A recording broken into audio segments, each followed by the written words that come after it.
Okay, hi, hello friends. It's been a little while since I've been able to resume this, and this is a treatise on white magic, a video commentary. Actually, I made a mistake last time. We were completing number number 60, I think we were, and now we're beginning with number 61 and not 62. So I hope that doesn't mislead.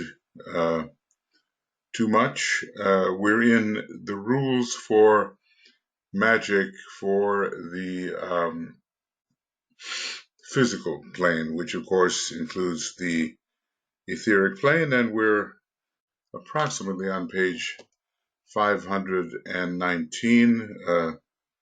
DK was going to enter a discussion here of the prisoners of the planet. But let's follow along. You know, we're all learning here together. No matter how many times I might read this book, I'm always learning something new, and I hope that that is the case for you as well. And obviously, as well, we are nowhere near being able to fathom what the master has said, but okay, um, we are in a position at least to add to our knowledge. None of his books is really easy, none of them.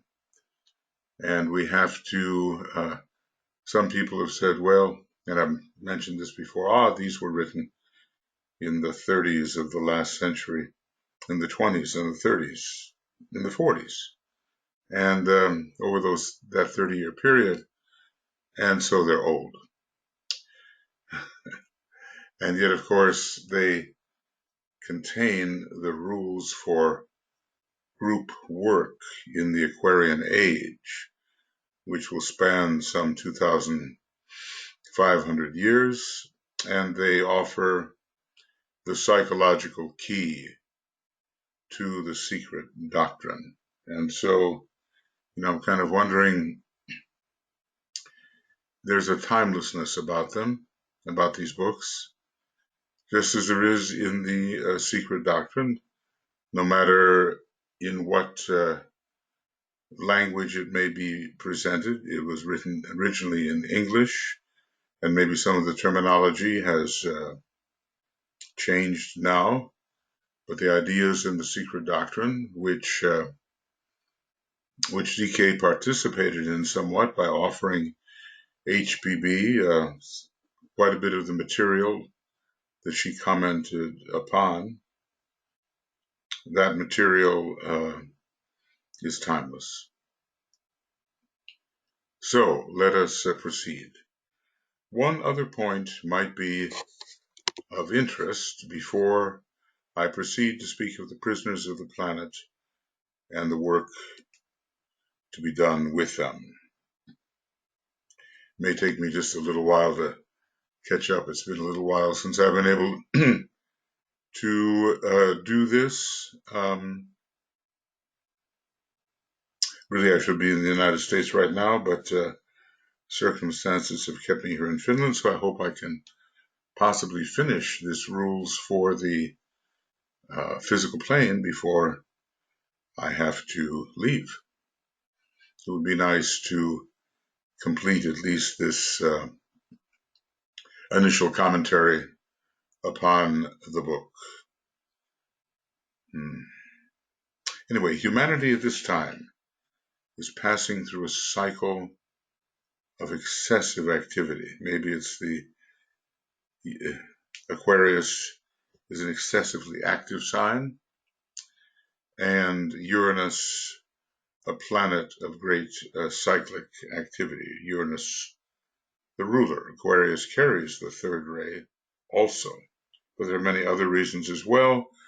The coming together of uh, many cycles, each affecting the other, ends and beginnings and so forth.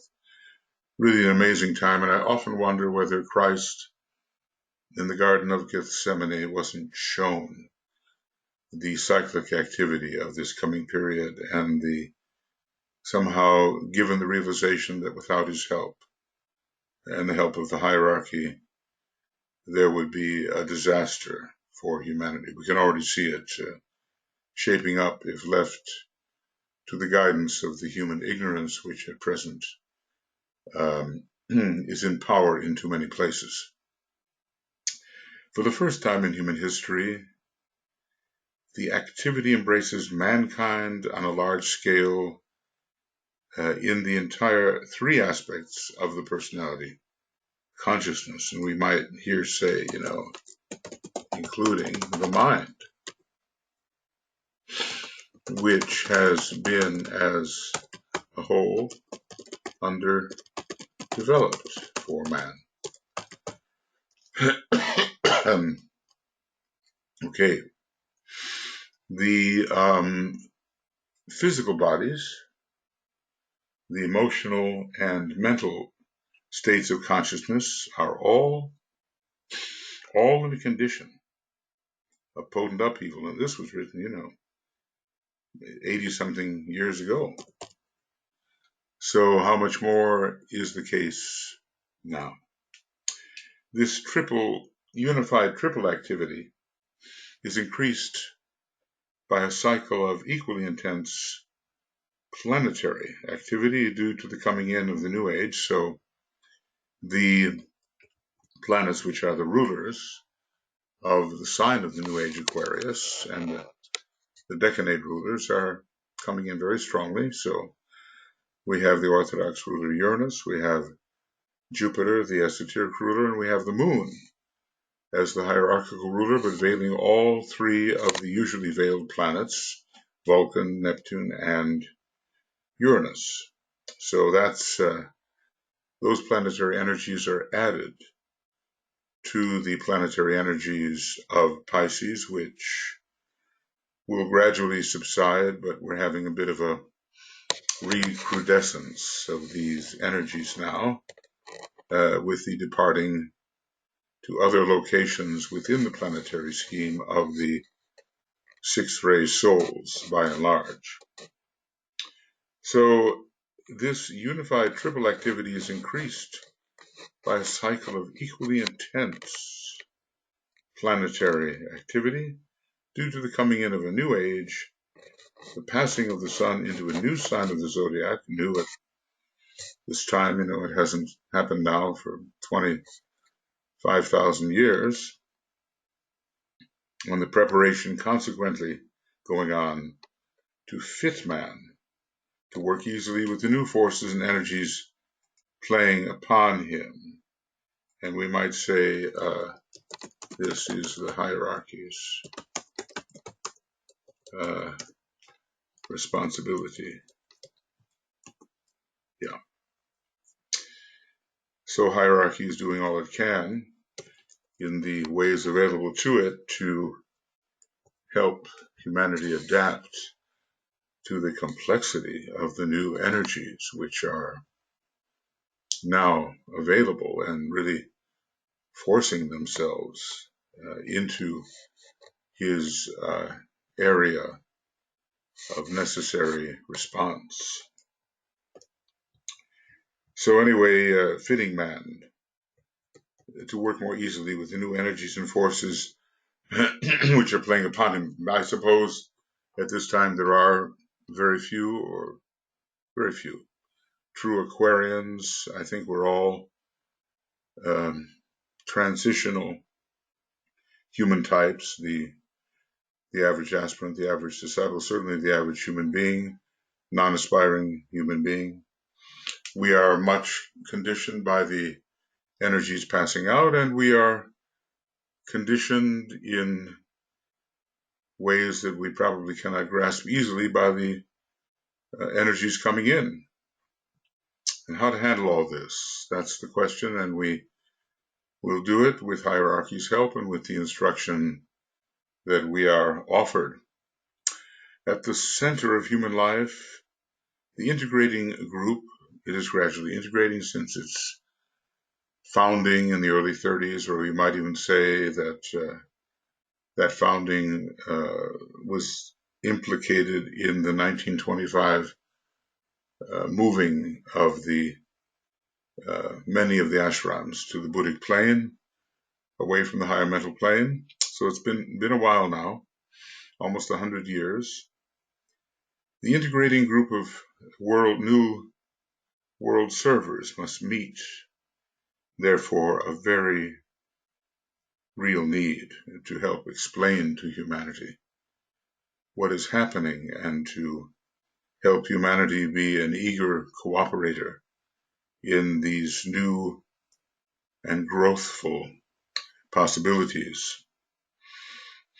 So the work of the servers, among whom we can number ourselves, whether or not we've taken the second degree, he sometimes looks at the new group of world servers in a large sense and does not make the taking of the second degree an absolute prerequisite for membership there.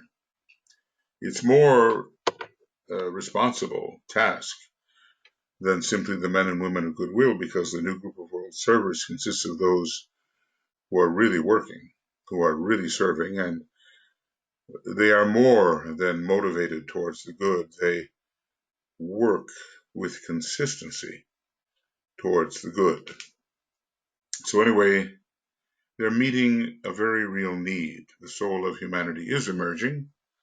We know that more and more. The soul of humanity is emerging. And their work, the work of the servers, excuse me while I try to get this in the right condition. Their work must primarily be to keep such a close link with the soul of humanity, made up of all souls on their own level of being, all souls, not just the souls of the men and women of goodwill and the servers, all human souls, must be to keep such a close link with the soul of humanity, made up of all souls on their own level of being, through their own organized soul activity, assuming that, that can be expressed, that there will always be those who can work in the interludes, actually receive the plan and impress the plan. I think I just put that in, those who both receive and impress the divine plan. And so keep the plan progressing and the vision before the eyes of those who cannot as yet themselves enter into the high and secret place. And one of the functions, second-rate people do keep that vision sustained and before the eyes of humanity. They have, as I oft times have said, to learn to work subjectively. That's more than simply working in the astral body and the mental body. The true subjectivity begins with the soul, on the higher mental plane. And this they must do in order to preserve in this cycle of activity and exoteric expression the power latent in all to withdraw into the center. And here, this center is the soul on the higher mental plane. Not easy to achieve at first. So they constitute, the servers do, they constitute the door, speaking symbolically. The door which helps lead human beings who may have no notion of what great possibilities lie ahead into the influence of the soul and even into that range of vibration where the soul finds itself, where that type of consciousness is focused. So, can any one of us say that at this time we actually can focus at will on the higher mental plane and be in the presence of the light and the love and the sacrificial will that resides there, well, it's quite an achievement if we can say we can do that. So they, the servers, constitute the door, speaking symbolically. Capacities and powers can die out for lack of use. The powers of divine abstraction and the faculty to find what has been called, quote, the golden path which leads to the clear pool, and from thence to the temple of retreat, must not be lost. This is a beautiful idea, and sometimes these archaic words and sentences really are evocative of the intuition in us necessary to understand them. Capacities and powers can die out, and we don't want that to happen for lack of use. When we have a capability that is presented to us as possible of cultivation and extensive use, we cannot ignore it. We have to use it. The power of divine abstraction, pratyahara in the Yoga Sutras, and the faculty to find what has been called, quote, the golden path which leads to the clear pool, and from thence to the temple of retreat, must not be lost. And I want to make that a little bigger.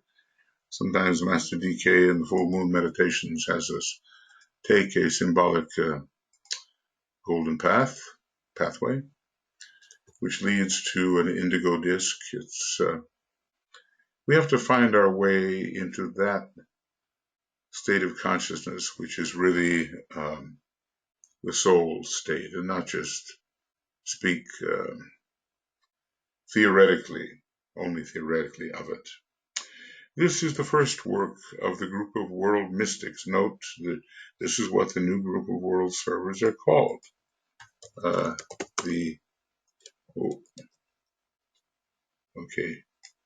Jump there. The new group of world servers is called a group of world mystics. And they must keep the path open and the way clear of obstructions so that other human beings who don't yet have a notion of where they are going spiritually can find that path and take that path. Otherwise, white magic might temporarily die out, and the selfish purposes of the form nature assume undue control. We also already see threatening possibilities, and we must remember that in the Aquarian age, the white magicians will have on their hand a conflict with the strictly mental and thus selfish magicians. So we're not out of the woods yet with regard.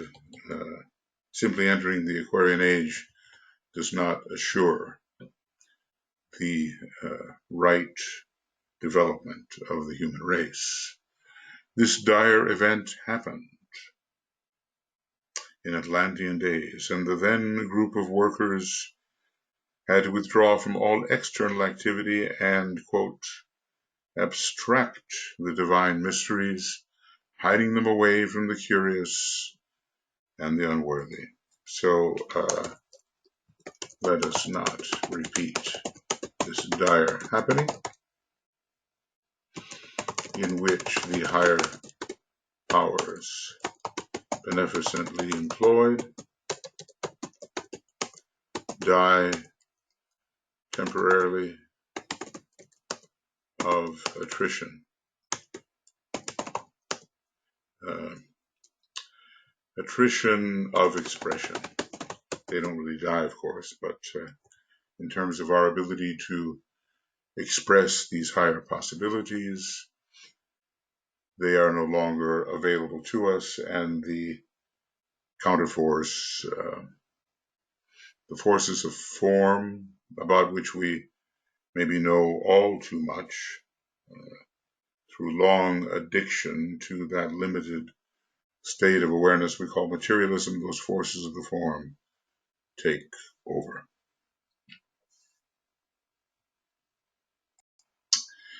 Okay, now we will resume here and go on to what may be meant by the prisoners of the planet. In many ways, man himself is a prisoner of the planet. Anyone who cannot leave the planet at will is a kind of prisoner of the planet, but I think DK is meaning some of the lower forms of life. Now, a new attempt is being made to free the prisoners of the planet. Certainly the elemental lives and many of the lower devas are imprisoned, and it will take a long developmental period before they enter some state equivalent to individualization and can work their way free, just the way the masters are now learning to work their way free. The hierarchy, through the new group of world servers, now in process of formation, and this was even, in the late 20s, early 30s, formation, and late 20s, early 30s. Really, I think 1932, right in there, is given an important meaning, date, is seeking to externalize itself and to restore the mysteries to humanity, to whom they truly belong, so deeply needed. When you see or think about what the average individual believes about his or her fate or destiny from the existential point of view, you see how very misled, at least from the esoteric point of view, is that thinking. It's simply annihilation, or heaven or hell, forever. It's incomplete in its investigation, and in another sense, childish, although children perhaps have a greater tendency to believe in the continuation of consciousness and of themselves. If the attempt is to succeed, just imagine the mysteries restored and the Christ as the initiator of the first initiation taken publicly in a specified manner, and maybe eventually the second initiation in the same way, though taken in a more externalized form than has been the case in the interior worlds. Of course, the interior worlds would still be involved, naturally, because these initiations fundamentally are taken in the causal body. But if there's an external transmission of initiation, then the physical body will be involved, and it's not that the causal body is not involved. If the attempt is to succeed,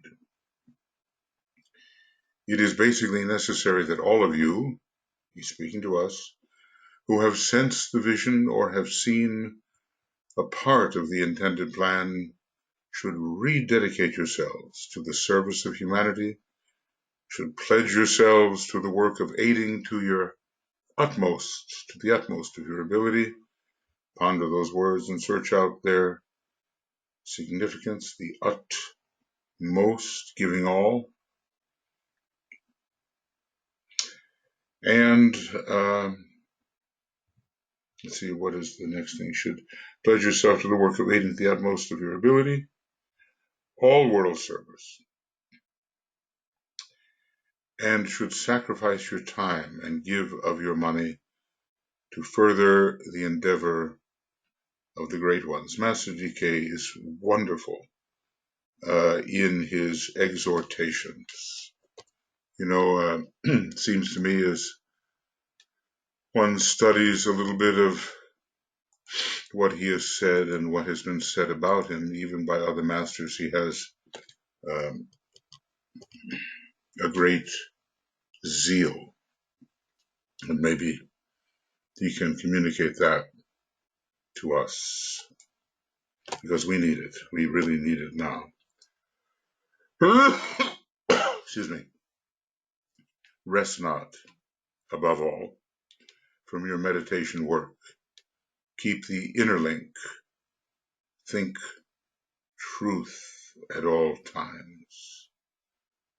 Well, we cannot say we have not been told. We have been told what is necessary if the attempt to bring about the restoration of the mysteries is to succeed. And I suppose the implication here is that might not succeed.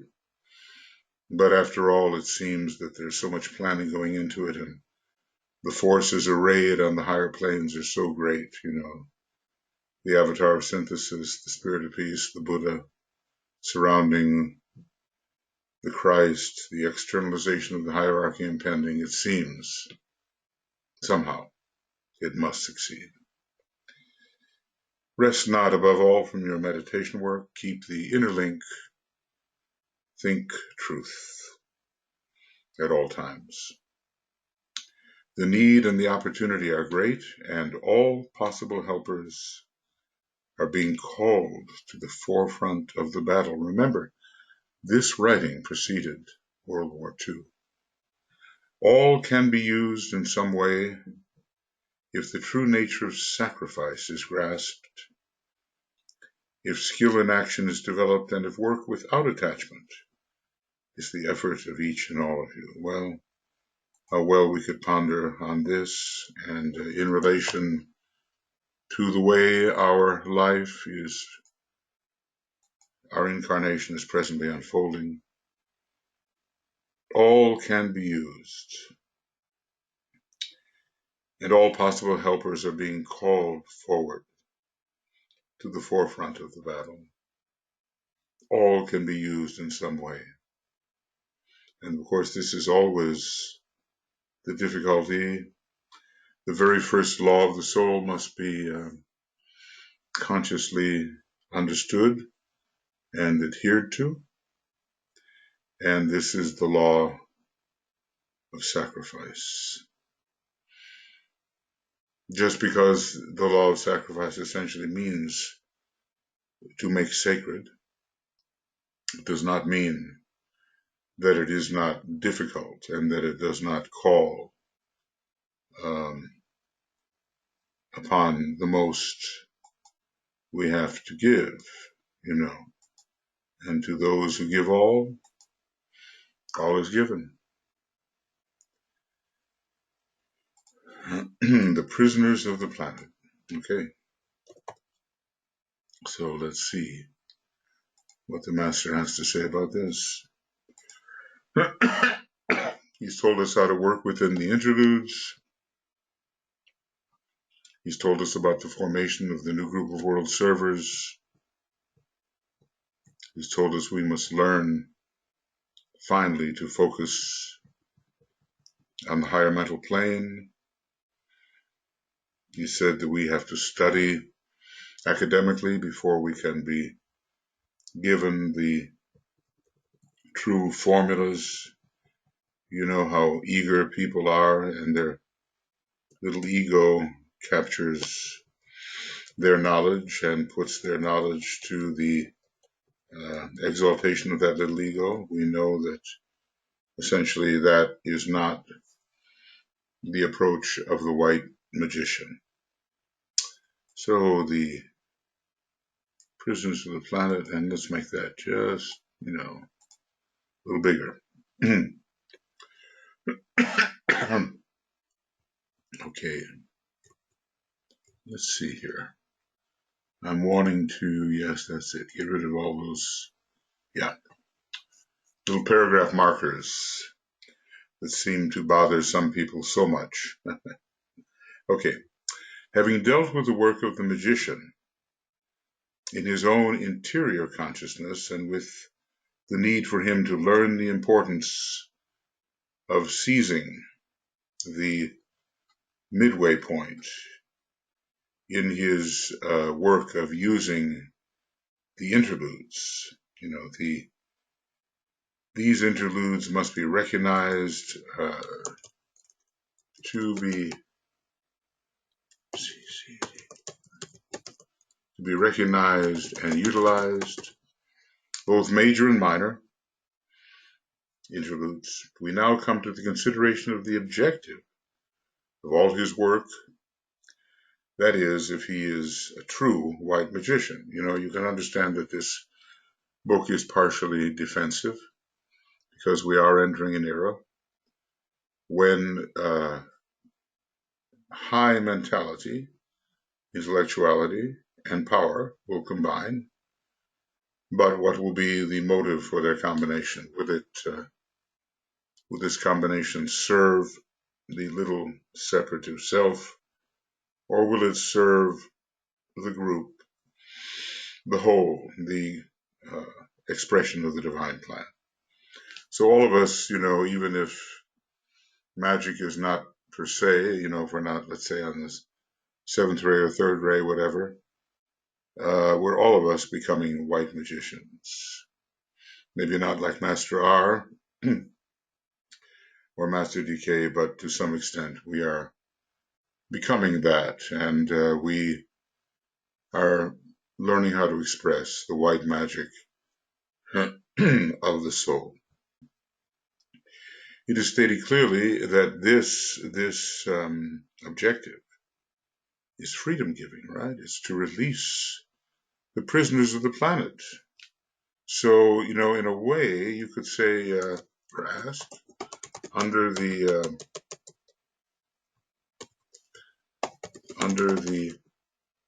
Lords of Liberation,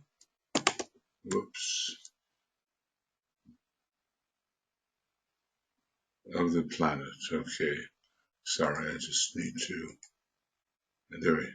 Okay, under the Lords of Liberation.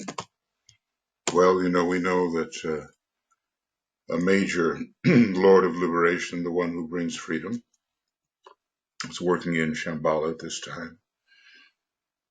And whatever liberations there may be, whether as intended through the French Revolution or maybe the liberation of the mind under the Age of Enlightenment, or the Renaissance liberating from ecclesiasticism,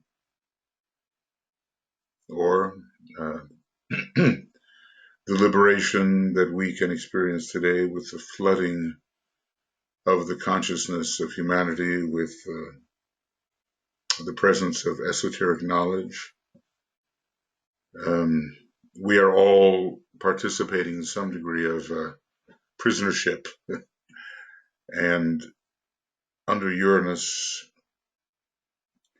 and under that particular Lord of Liberation in Shambhala, who goes by the name of Liberty, liberty, equality, fraternity, we can free ourselves to some extent. It would profit us, therefore, to study who these prisoners are and what is the mode of their release to be employed by the working disciple. That is the distinction, isn't it? The aspirant longs for a better state, but the disciple works. The aspirant longs for release, and the disciple works relentlessly towards that release. Excuse me. These prisoners of the planet fall into two major groups, which embody necessarily certain subdivisions. Notice, how DK keeps his thought apparatus in order, the hierarchy, the society of organized and illumined minds. So they embody certain subdivisions as well as major groupings. Inclusively, they constitute all forms of life that we usually called subhuman, but these words must be given a wider connotation than is usually the case. I mean, even the mineral atom is a prisoner of the planet, and the way science normally considers it is as a soulless or inanimate life, which is not the case, according to the hylozoism of the secret doctrine. They must be extended to include all lives which are embodied in forms, and you kind of wonder, so let's see what goes on here. Would this include certain human beings, even the majority? So let's see if he includes humanity in this. It's been a while since I've read this book, one of my favorites at first, and really so important. When you join the arcane school, after the 6-month introduction of Light on the Path, which is kind of an academic exploration of occultism as a whole, we go right into the magical work of the soul, which is meant to last about 2 years. And DK did say the way the arcane school has laid out its curriculum, it has his approval. Okay, so what are the two divisions? First, the substance of all forms, or the multiplicity of atomic lives which, through the power of thought, are drawn into the form aspect, through which all existences, or all souls, mineral, vegetable, animal, and the animal body of man express themselves. So this is these are, what can we call them, substantial prisoners. Okay, so substance of all forms. And I'll make that a little bigger to accentuate it.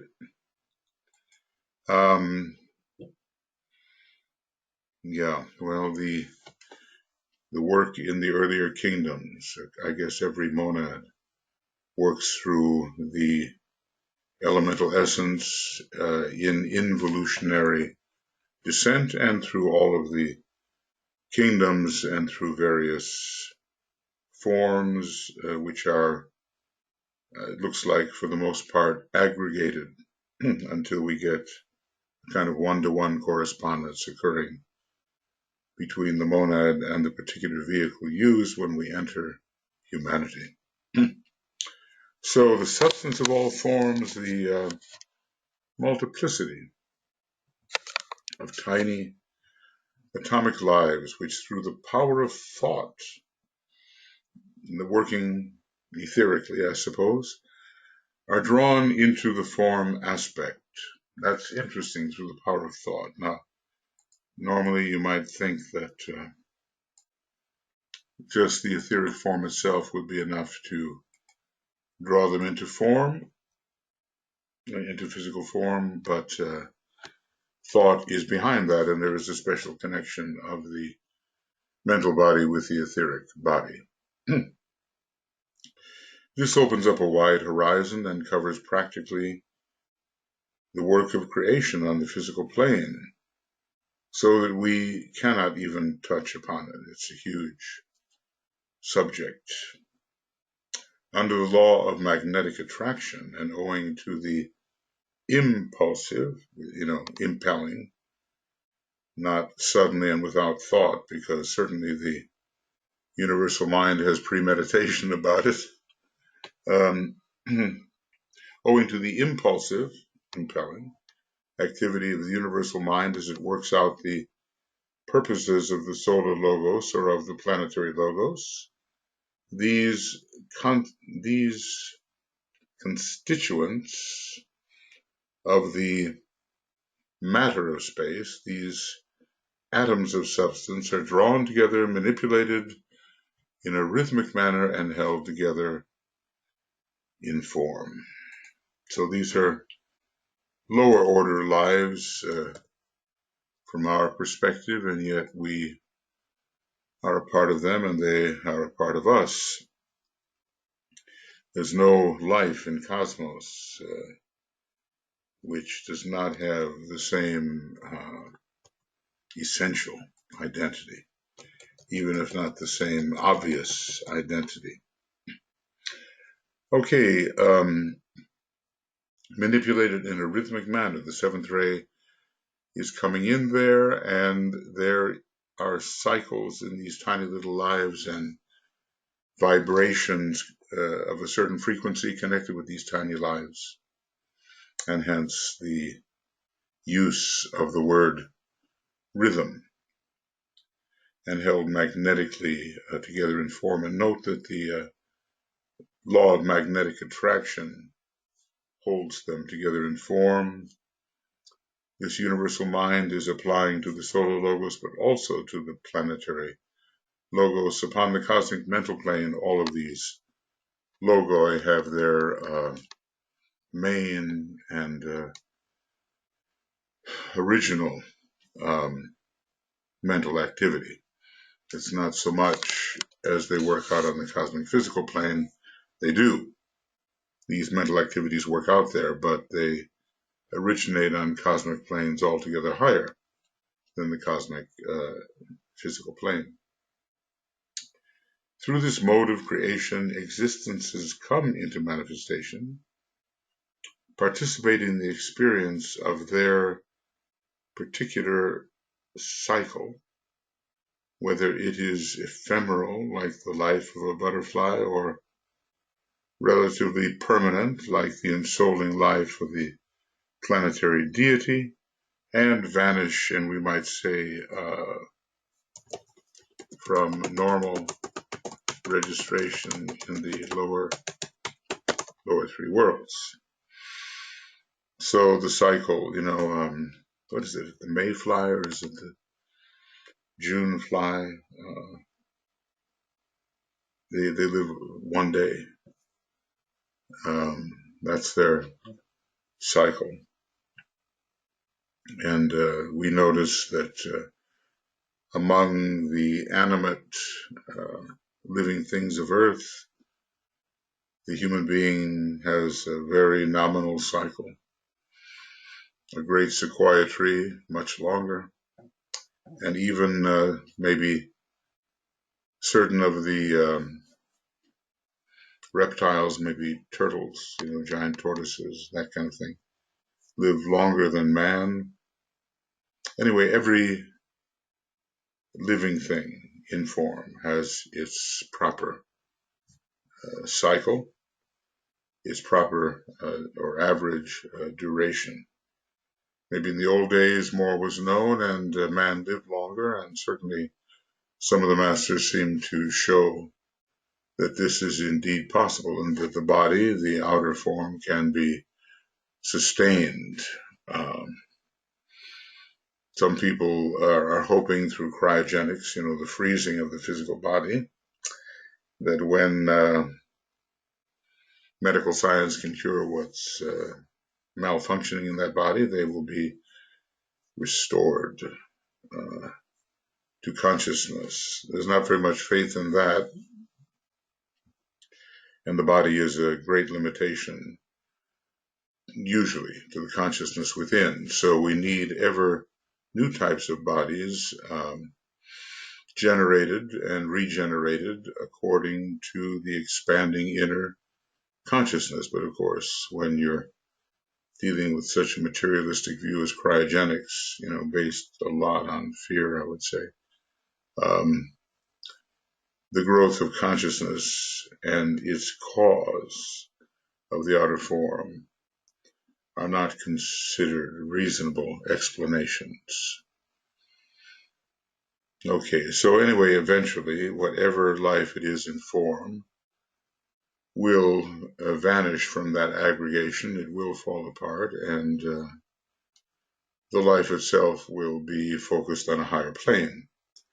The two aspects concerned, spirit and matter, are thus brought thus into a close rapport and necessarily exert an effect upon each other, as they must. There must be a conditioning factor operative because we are reconditioning the matter of a previous solar system and maybe even of a previous chain. Matter, so-called, I love that because he really sees something else there. It's matter energy. How he would define matter is maybe a very interesting question for us. I define it, in psychological terms as self-sight. I define it as the self-observation of the Creator and the diversification of that unitary perception into emanative fragments. We all have our different ways, perhaps, and the true scientific terminology has yet to be brought forward because matter is only considered from a strictly physical point of view, and the matters of the astral, mental, higher mental, and cosmic etheric levels are not considered. They're not suspected, and the bubbles of the koilon, which are the formative units, the tiniest, perhaps I think tiniest, formative units on the cosmic physical plane, are not acknowledged. And then I suppose the big question is, are the cosmic astral, cosmic mental, and so forth planes, are they procritic? Do they have a matter component? It's a big question.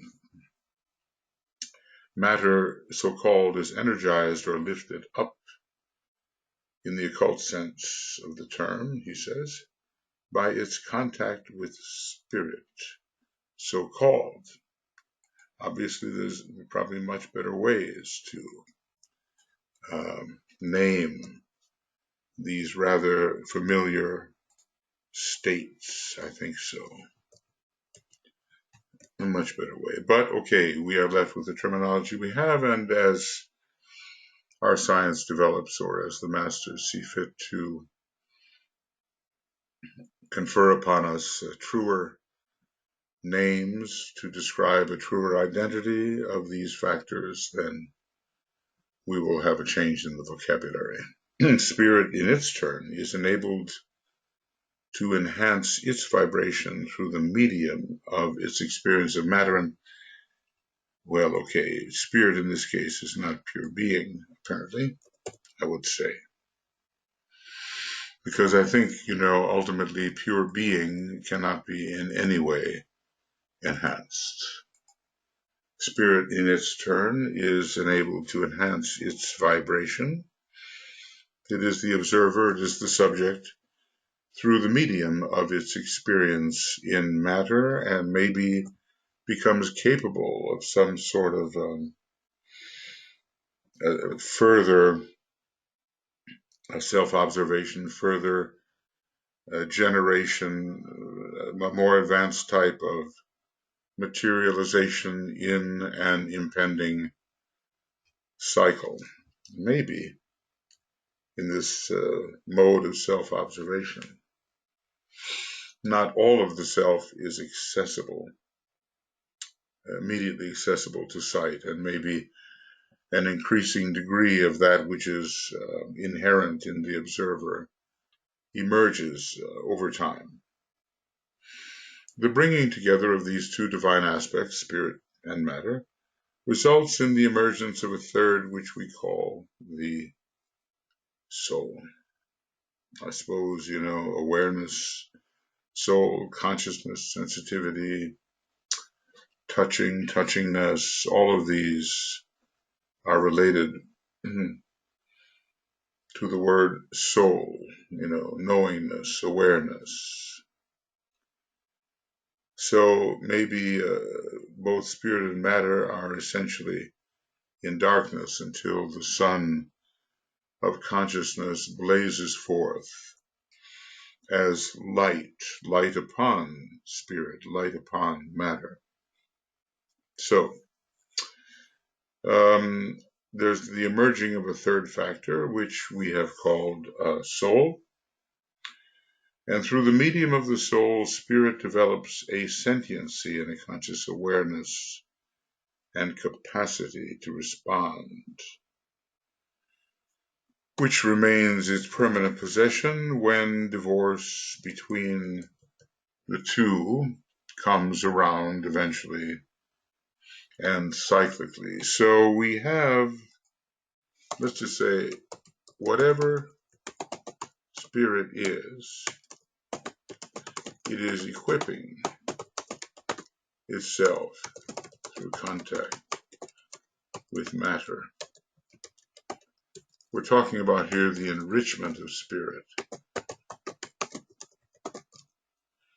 Well, when you get up into this area of language, words seem to overlap and are not precise enough. What is the relationship between spirit and being? Well, sometimes you might think they are the same, but from another perspective. If being cannot be at all enhanced because it is ultimate and spirit can be enhanced, then they are not exactly the same factor. Much anent this will be found in a treatise on cosmic fire, and there's no need for me to repeat myself here, but elsewhere there might be a need to repeat. This second treatise, so Cosmic Fire was a treatise, and White Magic is a treatise, and other books in between or following are not, well, a treatise on the seven rays, a 5-part book, I suppose it's a treatise, but there are some books which are incomplete or less profound or less detailed in their presentation, which are not called treatises. But anyway, Cosmic Fire was finished in 1925, and somewhere, I suppose, in the early 30s, a treatise on white magic was completed. This second treatise is intended to be more practical and generally useful. After all, Cosmic Fire was written for initiates, and not everybody who says he or she is an initiate really is so. So maybe it has a very small readership in terms of those who really understand. I mean, the readers may be many, and some people like to take that bold step of making Cosmic Fire their first Bailey book ever. But okay, how do you prepare for that? Well, do you read The Secret Doctrine first? Maybe. So here we have a book meant to be practical and generally useful. It deals primarily with the training of the aspirant so that he can, in his turn, act as a conscious creator and, as he works, serve the higher ends of the life which enfolds him. Let's just say that life is more than spirit is. Maybe life and being can somehow be correlated. I'm trying to find this. Okay. Oh, that's not what I want, is it? It's going to be too big. All right.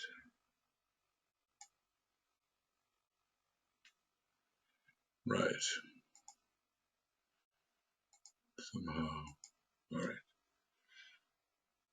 Thus, this trained aspirant,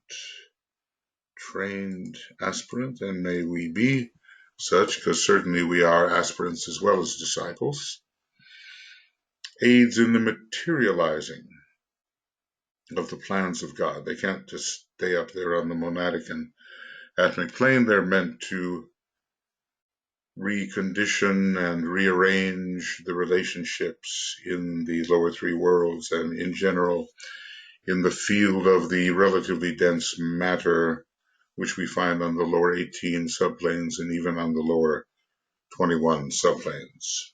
Thus he aids in materializing the plan of God. And every one of us should have that kind of program in which we are involved in this materialization. It will always be humble. I mean, there's nothing you can do. It's going to be humble.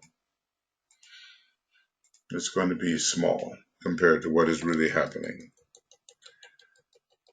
and fully happening. And we have to approach with a great sense of proportion and a sense of humility in case we really think that our work is somehow large. Well, it's just not.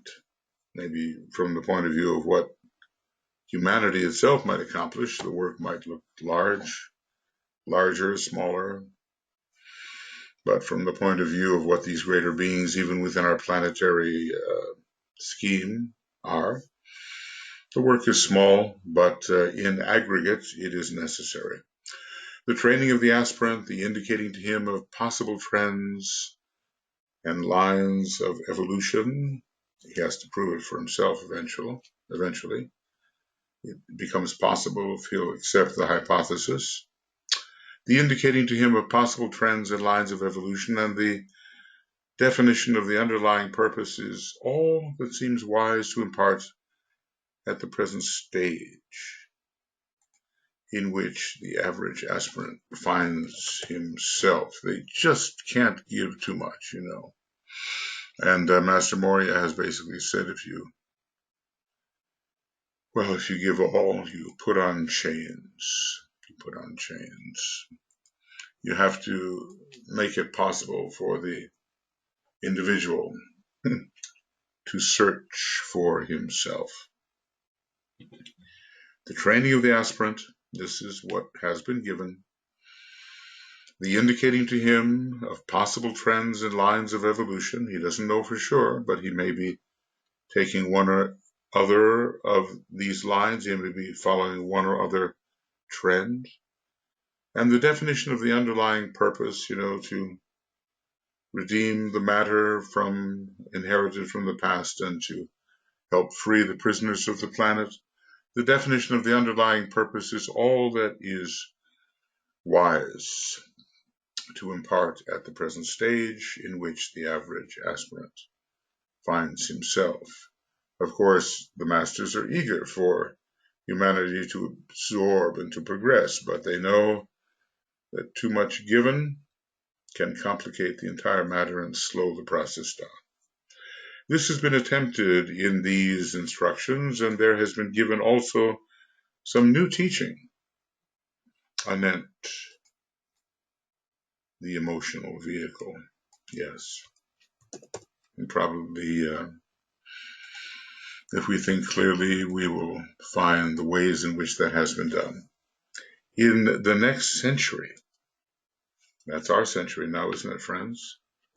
When man's equipment is better developed and when a truer meaning of group activity is available, it will be possible to convey more information, but the time is not yet. So are we to look forward after 25? There be an expanded offering.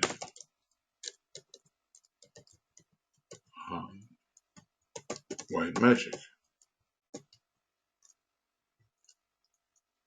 Will that be the case? All that it is possible, that is possible for me. Well, I guess, our limitations are being brought forth here, and we're learning what the Tibetan might give, but also what he has felt constrained to be able to give. All that is possible for me is to grope for those feeble words. Only a master can know how feeble, which will someday somewhat clothe the thought. As they clothe it, they limit it, and I am guilty of creating new prisoners who must ultimately be released. And here he tells us about the great liberation which lies ahead for his work. All books are prison houses of ideas, and only when speech and writing are superseded by telepathic communication and by intuitive interplay will the plan and the technique of its expression be grasped in clearer fashion. Well, we're getting there to the end of 1 hour. I talk now in symbols. I manipulate words in order to create a certain impression. I construct a thought form which, when dynamic enough, can impress the brain of the transmitting agent, such as yourself, intended to be transmitting to others. But as I do so, I know well how much must be left unrelated, and how seldom it is possible to do more than point out a cosmology, macrocosmic or microcosmic, which will suffice to convey a temporary picture of divine reality. So, what should we say? This is a moment of admitted humility by Master DK when he shares his realization of the limitations of what he's doing. Yeah, it is so. So anyway, this is going to be the end of 1 hour of work, approximately the end of that, maybe an hour and 1 minute, whatever. End of 1 hour of work for a treatise on white magic video commentary number 61. Last time I was jumping ahead of myself and imagined that this was 62. But okay, now we'll just pause for a short time and continue.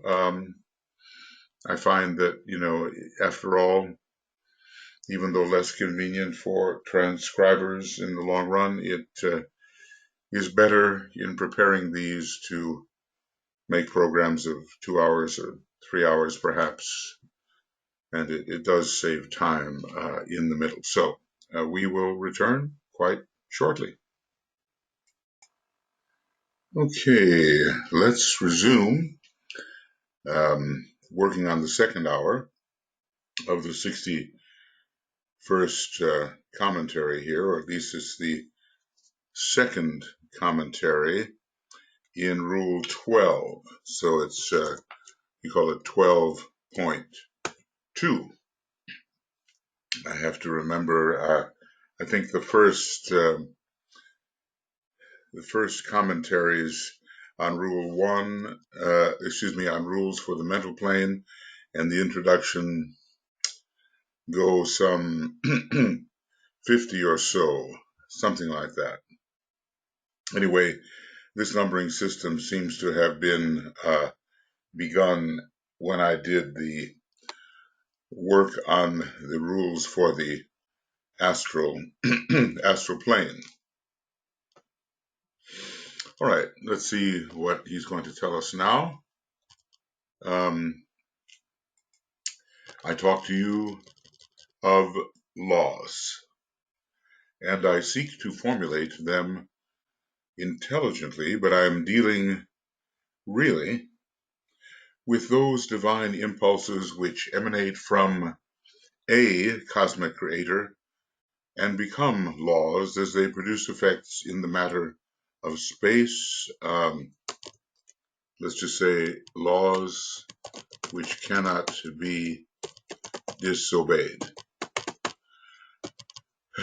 cannot ultimately be broken. And they become laws as they produce effects in the matter of space, meeting therein practically no resistance. So this is from a cosmic creator, and we're not sure which one, the highest he really talks about in connection with us as human beings and our solar system, is the one about whom naught may be said. And I think, let me just pull up those charts. So, when it comes to trying to find which creator might be responsible, This little green triangle, at least in my view, is the only local creator about which he ultimately speaks, and our solar logos and its 7 solar systems, of which ours is one, and so forth, um, come through this being, as well as others that cannot be listed on this particular type of graph, this particular type of chart. All right, so where are we here?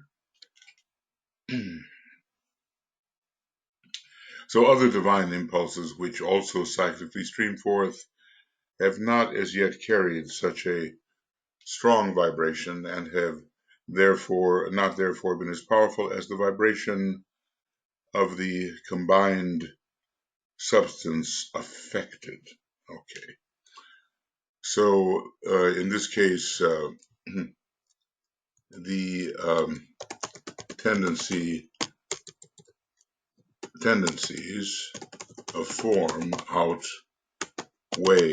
the external influence. Now, we may be also talking about even Sirius, because perhaps the Sirius is the leading star in the 7 solar systems, of which ours is one. Right. I think excuse me for a second, I see a possibility of, right, turning on a little more light. Okay.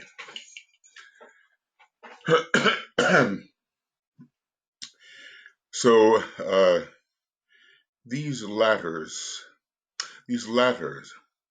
are those impulses to which we give the name spiritual, and which we look forward to seeing established as the laws of the new era, the Aquarian Age, and which will then supersede or coalesce with the present laws of the universe, law of synthesis, law of attraction and repulsion, and the law of economy. And together they will bring in the new synthetic world.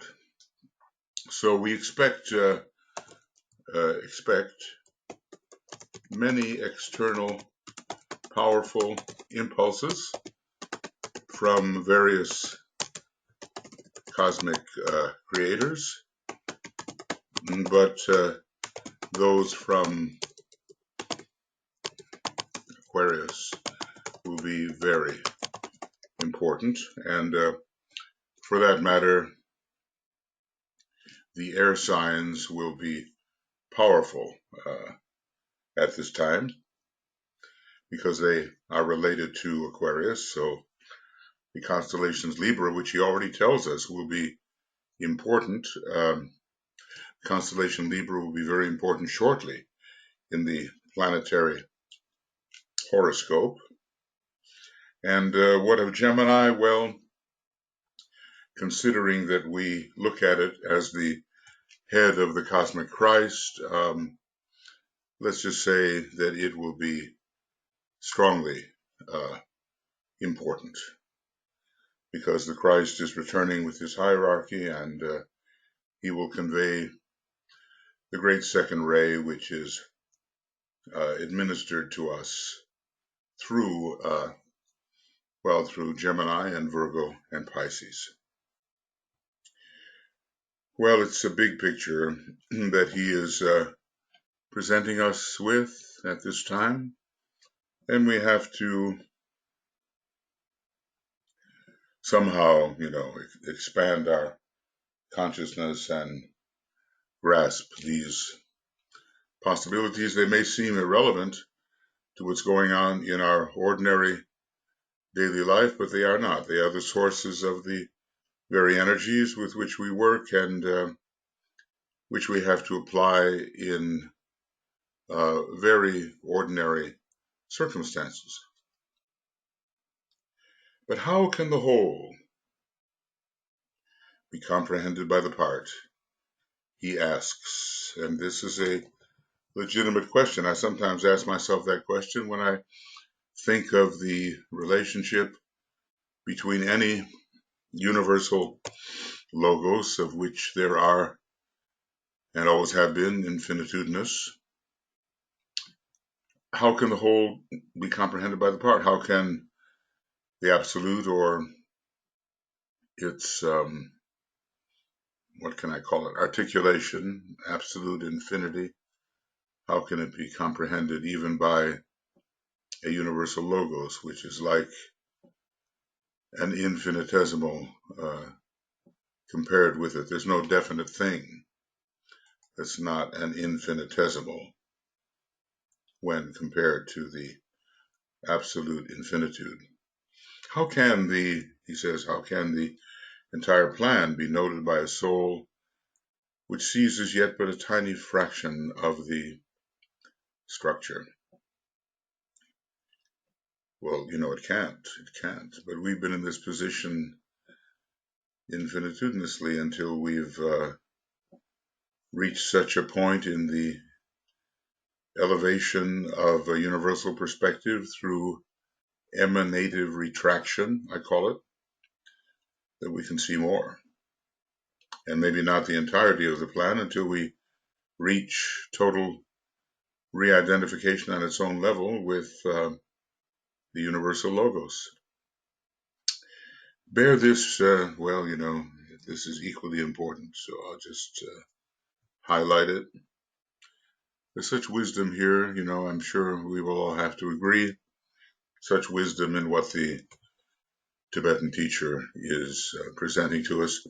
Bear this steadily in mind as you study and ponder these instructions, and remember that in the light of the future knowledge of humanity, all that is here conveyed, okay, he means it, is like a fifth reader in grammar school to the test books utilized by a college professor. And I suppose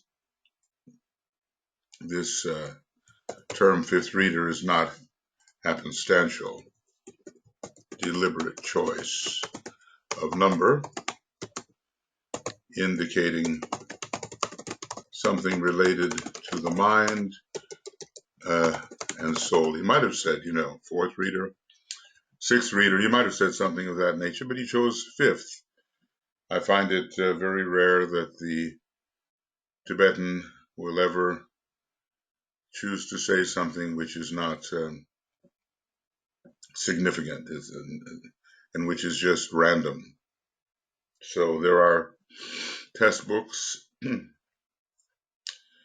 I remember back in my day we had to fill out blue books in college exams. And maybe he's talking about something like that. It will serve, however, to graduate the aspirant out of the hall of learning into the hall of wisdom if he uses the information given. It's not just a collection of information. And as we know, the hall of wisdom really concerns these particular petals of the egoic lotus,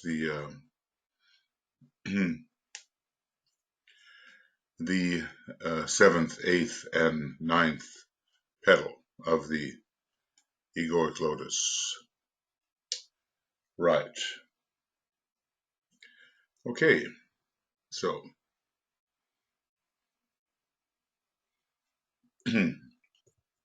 moving on. Learn to be telepathic and intuitive. It sounds like some kind of impossible directive, except for the fact that we already are both telepathic and inherently intuitive. If we could just build the bridge and get out of our own way through excessive formulations of the concrete mind and overreactivity of the astral body and the physical body, which is not in much shape to receive etherically the downflow from the level of intuition. Nevertheless, learn to be telepathic and intuitive.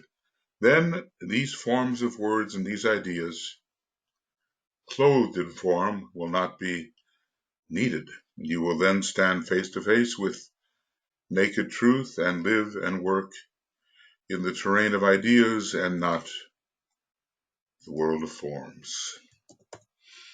Well, it sounds very inviting, doesn't it? And I think if we continue this kind of study, we will find ourselves more and more capable of claiming our birthright of telepathic interplay and also intuitive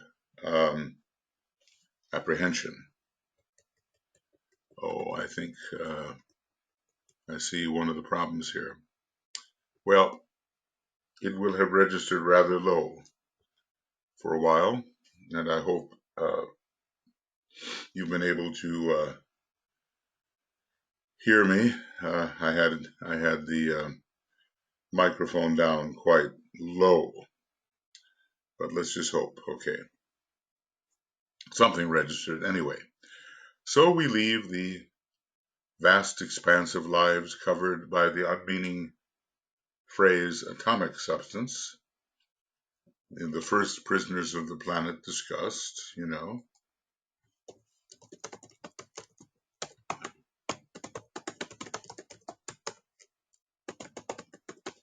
and pass to a consideration of those prisoners of the planet which can be more easily contacted, whose general plight can be more specifically understood, and who stand in closer relation to man. Men are not yet equipped to comprehend the nature of those units of electrical energy which embody what we call the soul of all things, and which has been termed the anima mundi, the life and soul of the one in whom all embodied existences live and move and have their being. So this ability to contact the constituents of the very lowest kingdoms will be given to us as time proceeds, but we're quite far from it now. It's out of our range. Whereas the animal kingdom certainly is not, and who knows about the plant kingdom? So there is the anima mundi, and we as souls are part of the anima mundi. We human beings as souls are part of the soul of all, the anima mundi, soul of the world. To do this, it will be necessary to understand somewhat the part that the fourth kingdom in nature plays in relation to the whole, and the purpose for which that aggregate of forms which we call the human family exists, and quite in general we might say as an intermediary between kingdoms. Okay, and let's see what we have here. We must study this from the standpoint of the relation of the fourth kingdom to the whole, and not from the standpoint of man's own individual progressive development and the part he plays as a human unit within the ring past knot of that human family, and I think we can see here that, let's see if I can find this. Maybe I had to go in the other direction, I think so. But when you look at this table of creative hierarchies, well, here's certainly one. And these are liberated or almost liberated hierarchies. And the next one here is the one which is more closely related to the human condition. And we are the fourth in this series of 7. This is something that we know at least theoretically, and what is our relation to the various types of lower and higher lives found in this chart. These are, I think, monadic relations, really. These different hierarchies are aggregates of monads. And the human hierarchy is an aggregate of how many monads. I mean, we may be talking about the Earth, or we may be talking about the solar system. And maybe if it's the solar system, the number is 60 billion human monads, and compared with 140 billion Davic monads. Even that number is not quite sufficient when you think of how many people monadically demonstrating, well, let's just say, whether they know it or not, are here on the external plane of Earth. Maybe, is it 6 billion, 7 billion? And when we find that 6/7 of those of human beings are out of incarnation at any one time, and you just say, well, we have to look at the possibility of, let's say, 7 billion being a seventh out of 7/7, and that would mean like 49 billion right here on the Earth of human monads, and that's not going to make sense in terms of a solar system which has a humanity. Each one of them has a kind of humanity, and it's not that the Earth can necessarily take the lion's share of human monads. So that's a problem to be solved. I think always when there is an issue that we don't understand in part, or hardly at all really, we can say, well, that's a problem. That's a problem to be solved. So we want to know then why it is the human family exists, and right now, you know, it's an intermediary kingdom relating the upper three on the cosmic physical plane to the lower three on the cosmic physical plane. The fourth kingdom in relation to the whole, and not just man's individual development. That's what we would be studying in this instance. We will use the word humanity and speak of its mission and function in the big scheme, and the working out of the plan, you know, probably in relation to our planetary scheme and in relation to the Earth scheme. We will infer a humanity which is composed of all the sons of men. Now, does he mean in the solar system? It includes, on the one hand, the hierarchy of adepts who have deliberately incarnated on the physical plane in order to work within the limits of the human kingdom. And on the other, we find the undeveloped types, which are more animal than human. So really, we appear to be looking at Earth humanity.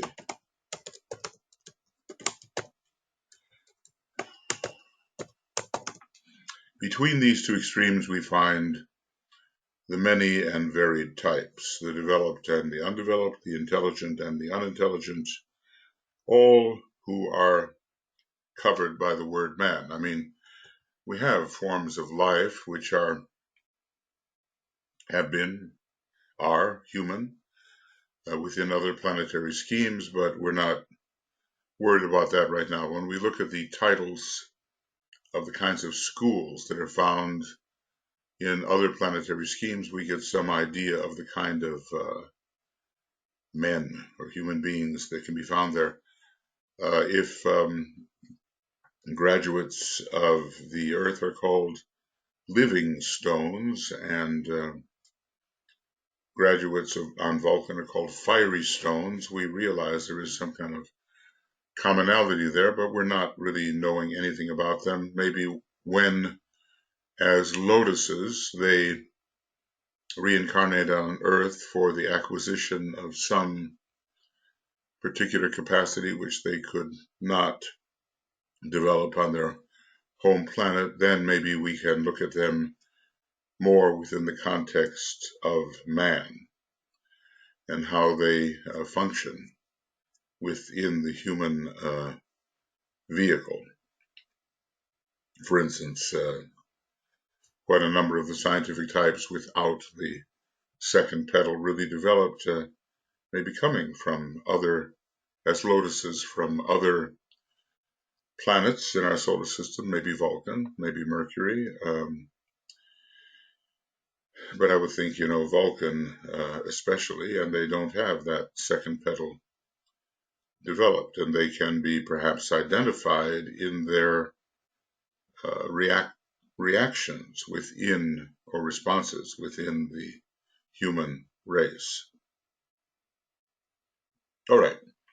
So humanity constitutes a center of energy within the cosmos capable of three activities. Now, there is broad humanity on all planets within our solar system, and Earth localized humanity. And we will see, I think he's concentrating mostly within our planetary scheme. First of all, humanity is responsive to the inflow of spiritual energy, and this pours into it from the cosmos. And speaking symbolically, these energies are basically three in number. Well, in terms of the zodiac, we know that these energies pour in and do affect man. So what kind of energies here are denoted as spiritual? Number one, spiritual energy, as we inadequately term it. This emanates from God the Father and reaches humanity from the level of what is technically called the monadic plane, from the archetypal sphere, that's monadic, and also above it is the logoid plane, which is archetypal, the highest source of which a man can become conscious, a master perhaps, but not initiates beyond the master. They can go further. To this type of energy, there are so few equipped that there are few so equipped that they can respond. It is for the majority practically non-existent. I use the word God the Father in the sense of the one self-existent life or absolute being. Now, he seems to have jumped here. Let's just see what this means. Jumped from God the Father as the planetary logos all the way to the top, if I can call it that, of the universe. And I wonder why he did that. The one self-existent life or absolute being seems, in a way, post-universal or pre-universal. And no deity like the planetary logos, solar logos, whatever logos of whatever system could be called the one self-existent life or absolute being, except in essence, we are all that. But anyway, let's see, how he's looking at this. And when difficulties arise in terminology, well, we will have to find what they may mean. So spiritual energy comes in, to this center of energy we call humanity, and it could be a very wide center within our solar system and even beyond on other planets, or it could be narrowed down to humanity on our planet, or maybe on some of the other planets where human beings have been said to exist. For instance, there is a statement about the humanity on Venus, or the humanity of Venus. So we know at least at some point there was a humanity there, even if they have graduated to much higher levels at this time. Now we have another type of energy. We call this sentient energy. The energy which makes man a soul and a conscious soul. It is the principle of awareness, the faculty of consciousness. That's something inherent in matter when brought into relation with spirit, which awakens responsiveness to an outer and far-reaching field of contacts. So he tells us that, it's interesting that consciousness and awareness is inherent in matter, but only when brought into relation with spirit. I mean, we do have vehicles, and through those vehicles, the awareness seems to arise, even though it seems to me that it predates, in a way, the relationship with matter. It is that which eventually develops in man a recognition of the whole. Consciousness, let's just say that consciousness leads to this holistic recognition of the self, and which leads him to self-determination and self-realization. So this sentient energy is involved in individualization, the result of which is self-realization eventually and self-determination, though not at first. And when these are developed, as they are not in the subhuman kingdom, he uses a singular, plural. A man can become aware of the first type of energy mentioned above. Let's call it the spiritual energy, is the energy which informs the man that he is. And our sentiency eventually reveals our isness, though some of the times the word spiritual is used in such a way that it does not seem to be pure being. It seems to be the observer and the one who wields the will. But being itself is not the observer either. It is just the very substance of all. So this energy of sentient consciousness comes from the second aspect of deity, from the heart of the sun, whatever sun that may be, and maybe even the soul nature of the solar logos, but I think we can extend the term. The heart of the sun finally can mean the consciousness of the universal logos in a certain sense. Okay. The parallel to these two types of force in a human being is the nervous energy working through the nervous system, with headquarters in the brain, and the life energy, which is seated in the heart. So life energy relates to spirit, and consciousness energy, what can we say, nervous energy, life energy, and the energy of the nervous system relates to consciousness. So the heart and the brain.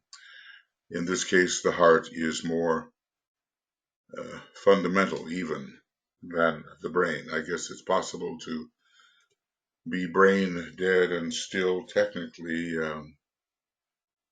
alive, in the sense that the heart continues to beat and the life of the cells continues. Now, the third type of energy is pranic energy or vitality. So what do we have so far? We have life, consciousness, and activity or vitality or prana. There are different terms here, and as DK says, the words are for him poor things, with which to describe the truth as he understands it. It's difficult, and I forget what the word is that he uses. Feeble, is it? He oftentimes uses that word. I'm not sure that I can re-find it, but it's kind of a pejorative, as if the words are generally completely incapable of describing accurately what he actually knows and would like to convey. Okay, so let's just see, what are we looking at in general? These are the energies to which the human being is responsive. Spiritual energy first, sentient energy next, and then related to the third aspect, and I suppose to the etheric body particularly, the pranic energy. We can understand that when you look at the personality of man, the spirit of the will is related to the mind, the sentiency related to the astral body, and the pranic energy or vitality related to the etheric body, and carried through in some way into the dense physical body. So this is that vital force inherent in matter itself, and in which all forms are immersed as they constitute functioning parts of the greater form. Now that's two factors we have seen as inherent in matter. Notice, here it is. This is sentient energy is inherent in matter when it's brought into relationship with spirit energy, and now we have another factor inherent in matter itself. I don't think we're going to be told, don't know, but I don't think we're going to be told that spirit is inherent in matter itself, except that from another perspective, matter is spirit, as Blavatsky has told us at its lowest level, and spirit is matter, and life is somehow the common denominator of all of them, spirit, soul, and matter.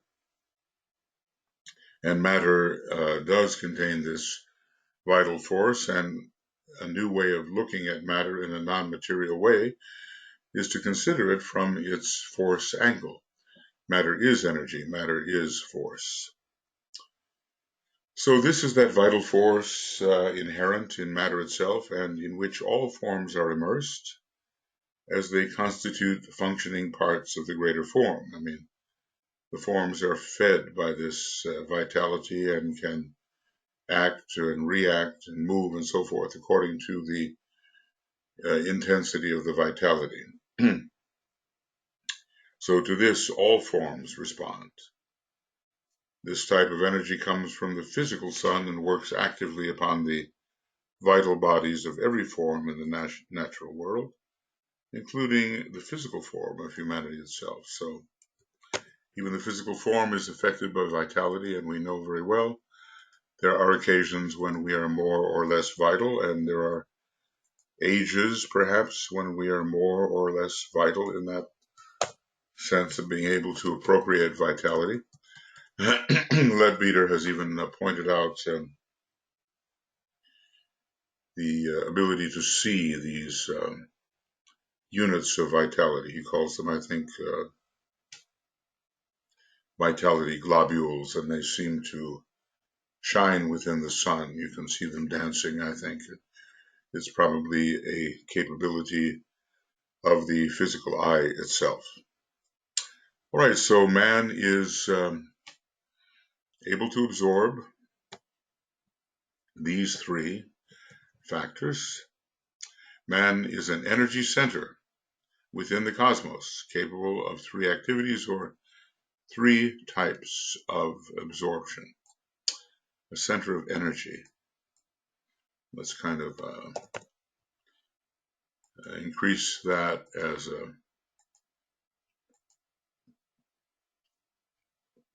a point of reference. The spirit is willing, and I think there's a hint there because the will is associated with that first aspect of divinity we might call spiritual energy, the will to live, maybe. And then the will to, or at least the capacity to feel and touch and be aware and register sentient energy, and the capacity to move, which is vital pranic energy or vitality. In the terminology of the ageless wisdom, these three are called electric fire, solar fire, and fire by friction. Did we know that he was going to present us with the three fires as we looked at the three modes of absorption? And their purpose in relation to each other is summed up for us in the words of the secret doctrine as follows. And this, of course, will be the very quote that I was kind of referencing a couple of minutes ago.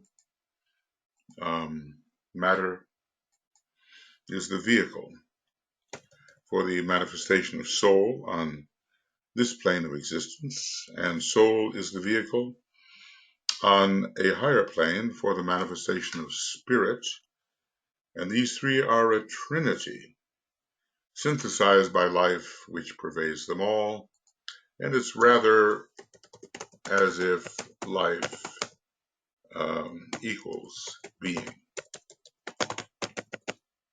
or isness.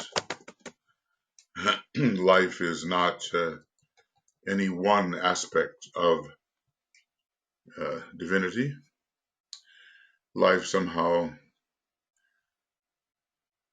synthesizes them all and is the essence of them all. And he says, well, do we really know what life is? He tells us on at least one occasion, maybe more, I think not. Humanity, now we're looking at humanity's function within the larger whole, humanity being the meeting place for all three types of energy, constitutes therefore a midway point in the consciousness of the Creator.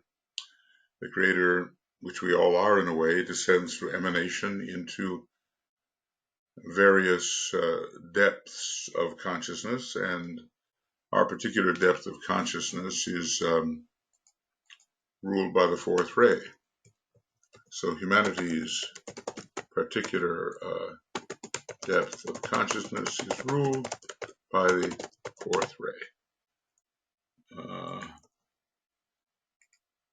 Okay.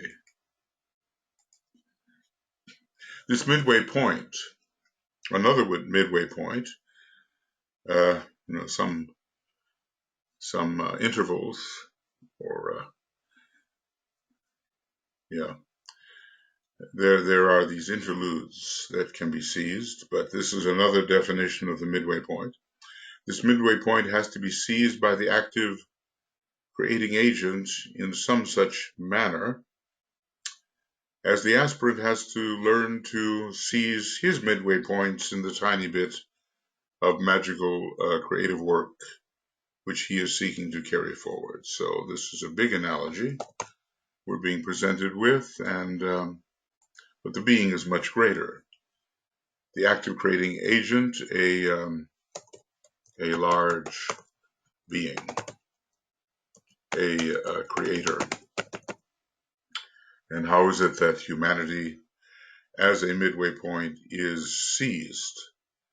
Well, I think that's what's trying to happen now, as errant humanity, used to conforming to its the promptings of the lunar vehicles, is being assailed from above by the higher energies, which the various ascending creators are throwing down into the human energy system and human consciousness. We do indeed live in amazing times when our access to the higher energies is greater, perhaps, on a wide scale within humanity than ever before. Humanity is intended to be the medium wherein certain activities can be instituted. I suppose the elevation of the lower kingdoms, perhaps. Let's put that down as a possibility. The elevation of the lower kingdoms, perhaps. It is, in reality, the brain of the planetary deity, its many units being analogous to the brain cells in the human apparatus. Very interesting. Okay. So it's there that we have significant statements that can be used in revelatory analogies.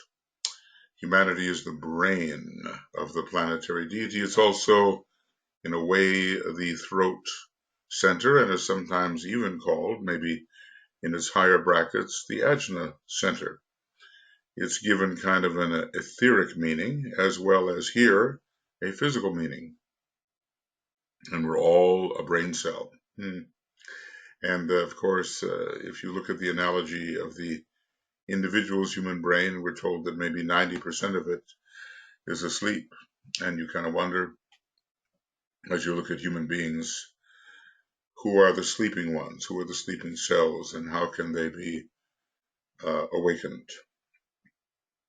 Just as the human brain, made up of an infinite number of sentient responsive cells, well, it just means a large number, not infinite,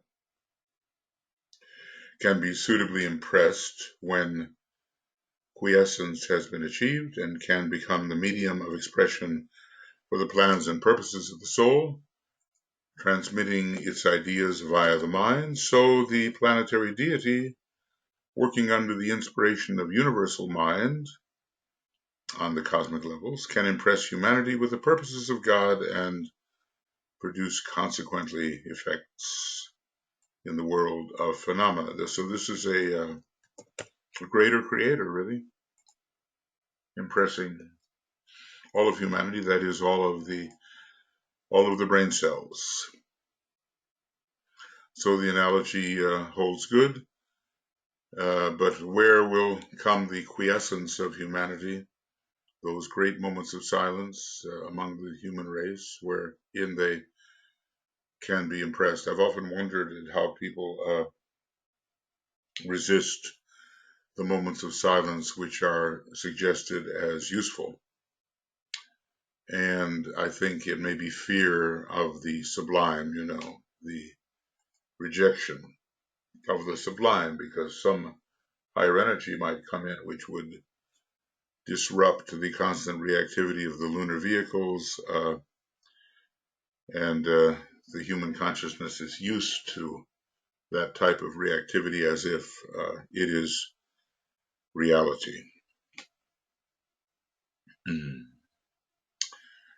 So we look at the individual man and we look at the planetary deity. Again, we're back to the planetary deity. But is this deity the absolute? And I'm going to say paradoxically, only relatively. I think, it's quite enough for the members of the human family to be impressed as a whole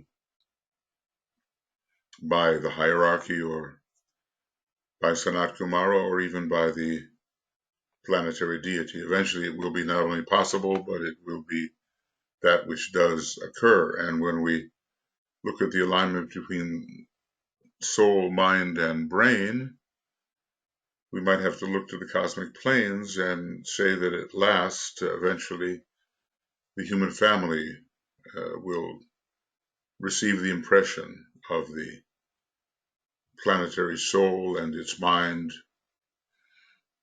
and that impression will come to humanity acting as the brain. These are very big thoughts, and we're a long way from it. We have a lot of chaos and instability and non-impressibility among so many cells that are part of this brain, among so many human beings. They're not in any shape to be impressed by these higher currents, but eventually, as the purpose of meditation is understood and a natural kind of evolution occurs, that impression will become increasingly possible, and then humanity as a whole will begin to fulfill its divinely assigned purpose.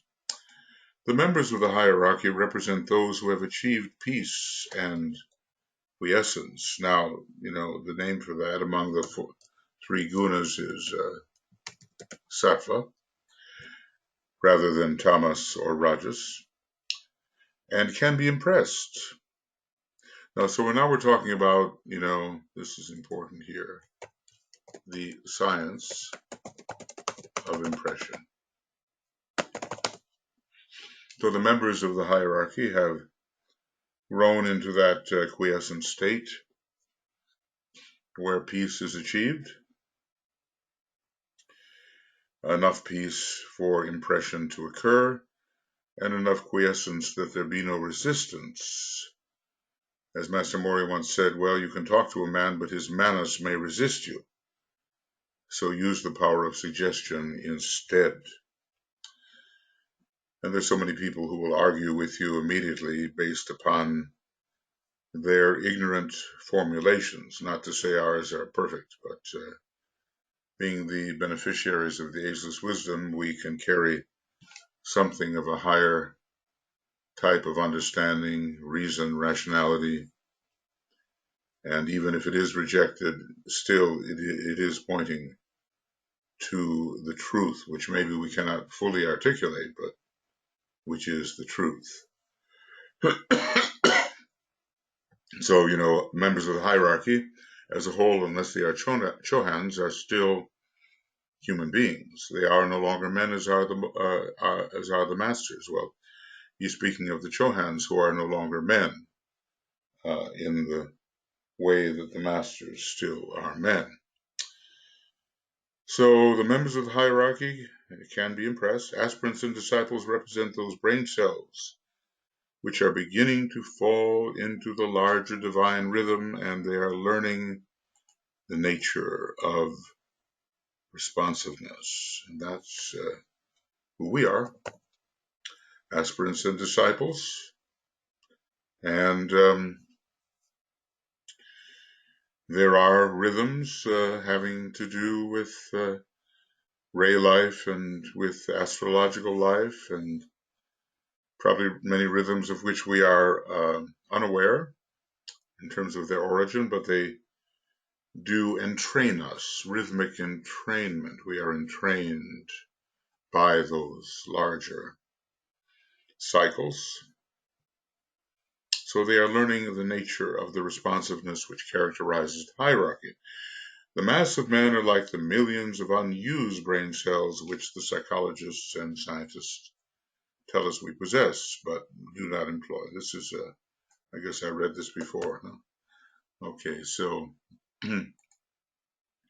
I simply was sort of pre-quoting here.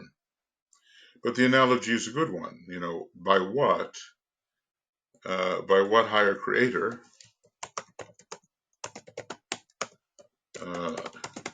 can these groups be impressed or not impressed?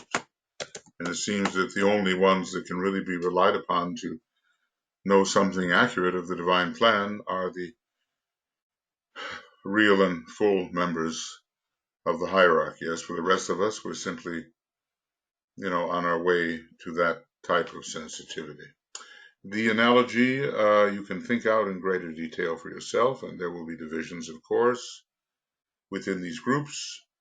But even superficially, it will be apparent to you that when this point is grasped, the purpose for which humanity exists, the objective before the group of world mystics and workers, and the ideal set before the individual aspirant are the same as in the individual meditation. So this is what humanity itself must achieve, something analogous to what the individual aspirant must achieve when he wants to progress spiritually. And, we are finally talking about the spiritual progression of the human race, sometimes looking quite doubtful and as if it might not occur, but we're assured that delay is simply a matter of time if we pass through delay, and that there will be a good end to it all. We kind of wonder, even if we have to start all over again, to see whether a race of men might be raised up that really can respond to the divine plan. That would be a horrible thing, I think, very painful. That even if that occurs, we will one day be in a position to have won through into real planetary usefulness and the performing of that function which was preordained. Right now, we have the psychology of the divine rebel, sometimes not so divine, and perhaps it's because we're told our planetary logos has the psychology of the rebel. Not quite in line. And then you kind of wonder about base of spine centers, don't you? Because our planetary logos is functioning as a base of spine center to the solar logos. What has that and the will found there to do with rebellion? Anyway, the purpose for which humanity exists, the objective before the group of world mystics and workers, and let's have those mystics be workers, that's all of us, and the ideal set before the individual aspirant are the same as in individual meditation. We have to, as a humanity, we have to reach up to the hierarchy, really make a connection, and eventually be impressed one day by Shambhala. The achieving of that focused attention and mental quiet, wherein reality can be contacted, the true and the beautiful can be registered, the divine purpose can be recorded, and it becomes possible to transmit to the phenomenal form upon the physical plane the needed energy whereby the subjective realization can be materialized. Now, this, the individual, on his own level, must do. And so also humanity. Yeah. So these are the objectives, the achieving of that focused attention and mental quiet, wherein reality can be contacted. A quiet human being, well, let's just say, what does he tell us? That a quieter life upon the surface of the planet is on its way. Right now, we are assailed by all kinds of noise. Okay, wherein reality can be contacted, the true and the beautiful can be registered, divine purpose can be recorded. I think spirit and purpose go together. And it becomes possible to transmit to the phenomenal form, which would be man in this case, upon the outer plane, the needed energy whereby the subjective realization can be materialized. But right now we do block it, and that's one of the reasons we have to de-densify the veils of Maya. Veils of Maya. And right now they are really impedimentary. They're really in the way. The aspirant does this in connection with his own soul purpose, if he is successful in his endeavor. The disciple is learning to do this in relation to group purpose, and the initiate cooperates with planetary purpose. Ever a wider, more extensive sphere of responsibility, sphere of action, as we ascend from being aspirants to disciples to initiates. All right, well, so let me just say that we are at the, let's call it the, whoop, I don't know what happened there, but this is the 2-hour point in this continuation of 12.2 and number 61. I'll have to see how I'm numbering that. It kind of looks like I numbered the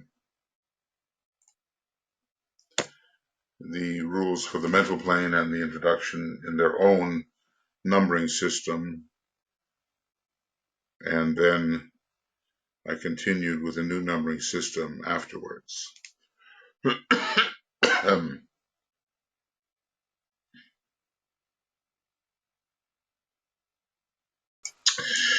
Okay, well, take a little pause there.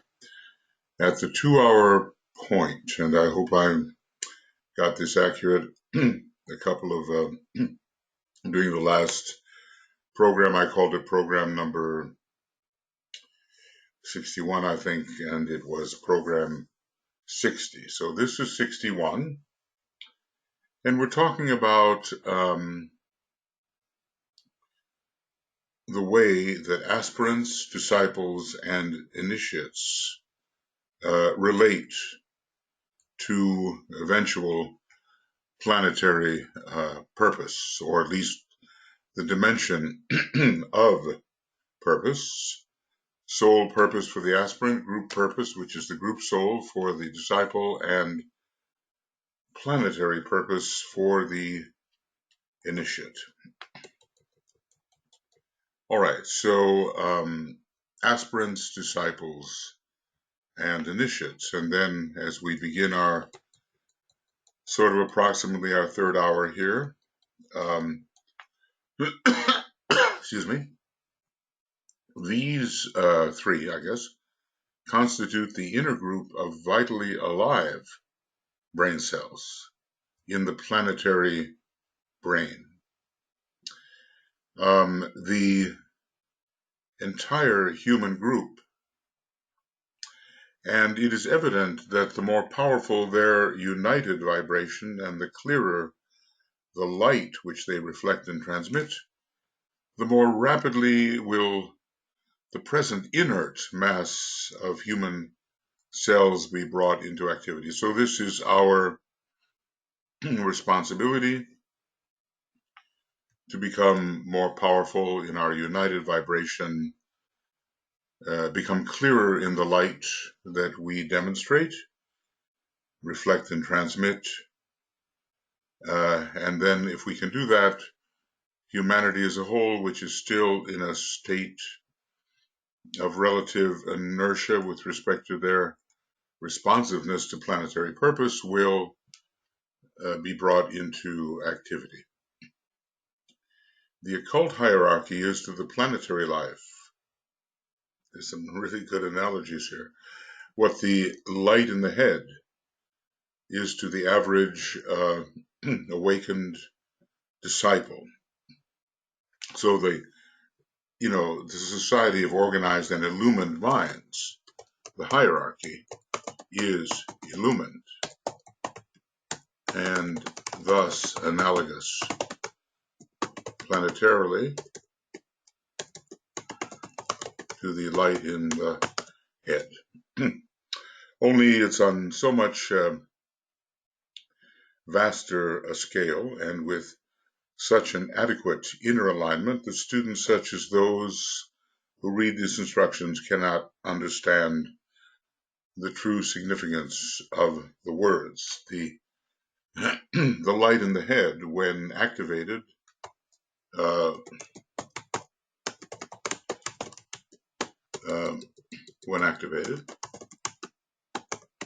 allows the disciple to see and perform in ways not possible before the activation. There's a way to penetrate into the soul and the hierarchy through this activation can gradually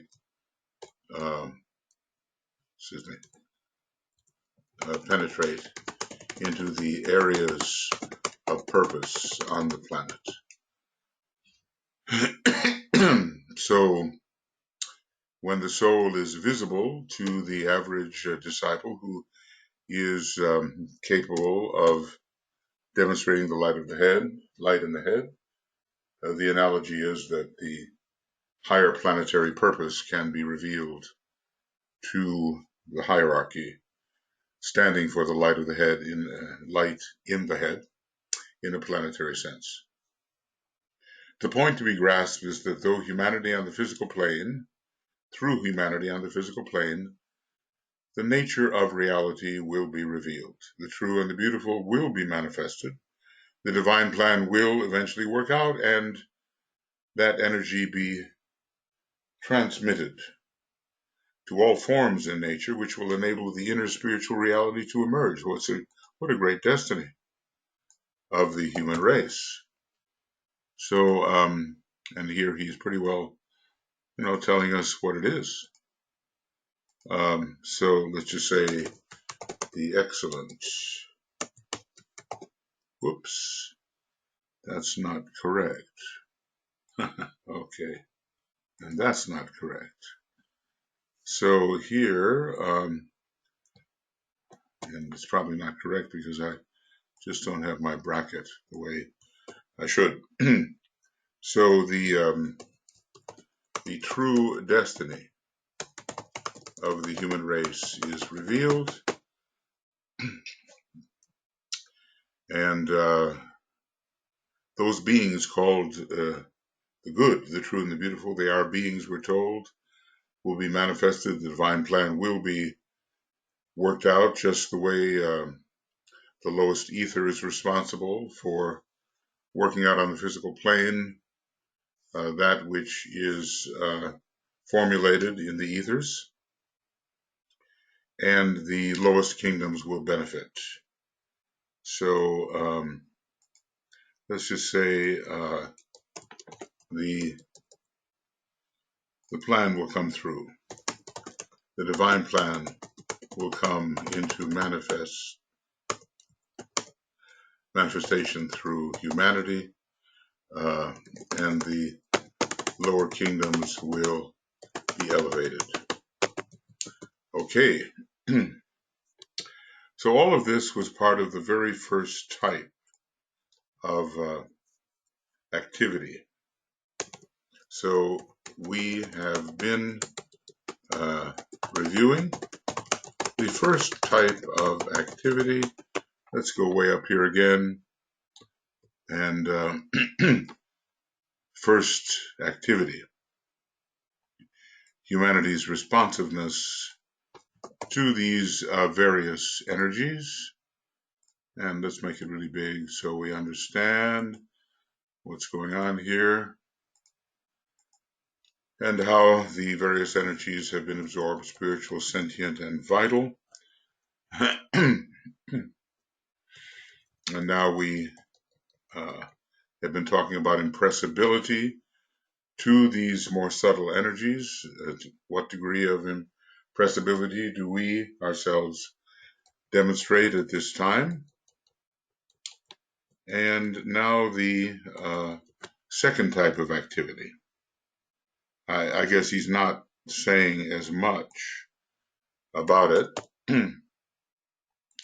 as he does the first, that's for sure. Okay, the second type of activity of which man is capable is an intense, progressive, and spiral development within the human ring pass knots. So this is a spiral cyclic motion.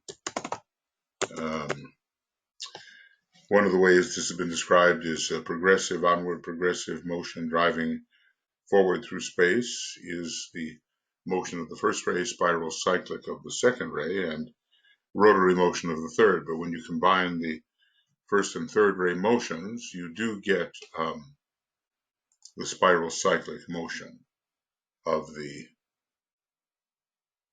second aspect. This sentence covers the mode of development and entire procedure of unfoldment of all the evolving units we call men. They go forward by spiral cyclic motion, they progress, and yet they travel in cycles. And rotary motion, which is that repetitive motion, is overcome.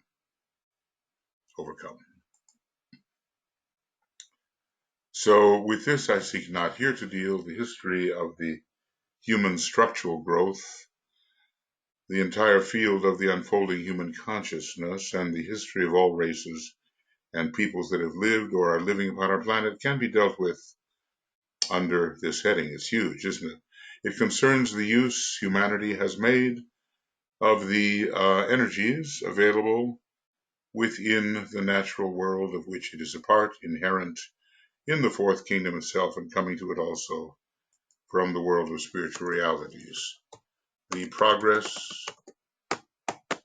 depends on the use of three types of energy with three sources.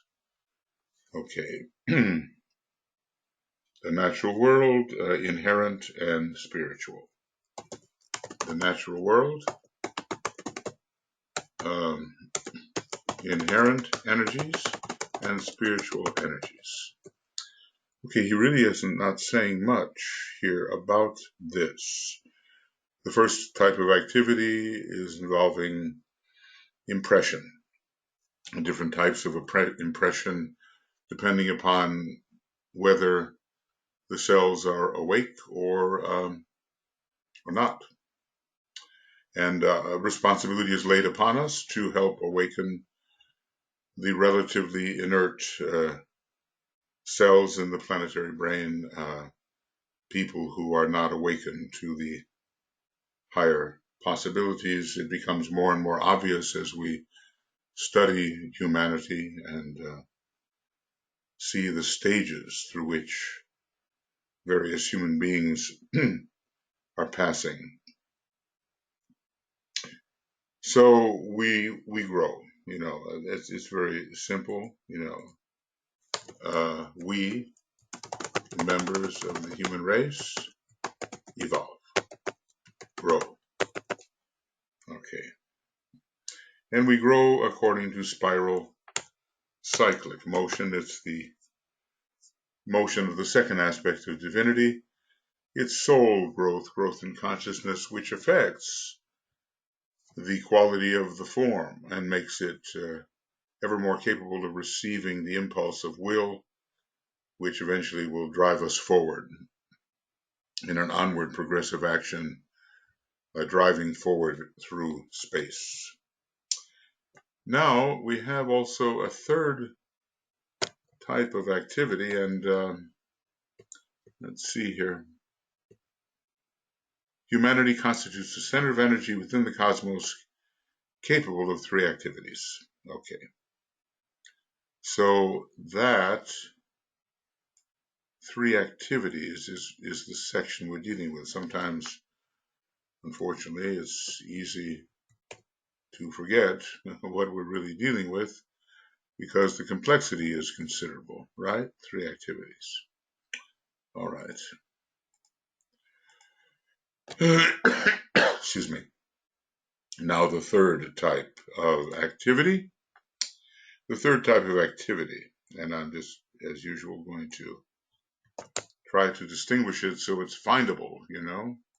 It's always so easy to get lost when there's a complexity. The third type of activity, which should occupy the attention of humanity, and one as yet little understood, is that it should act as a transmitting center of spiritual forces, soul force and spiritual energy united and combined to the prisoners of the planet and to the lives held in embodied existence in other kingdoms of nature. This is the sacrificial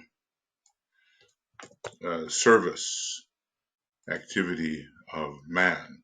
Yes, there is growth, but there is also a necessary sacrifice. So we receive and we grow, of course, and then we share. This is all about the sharing in service.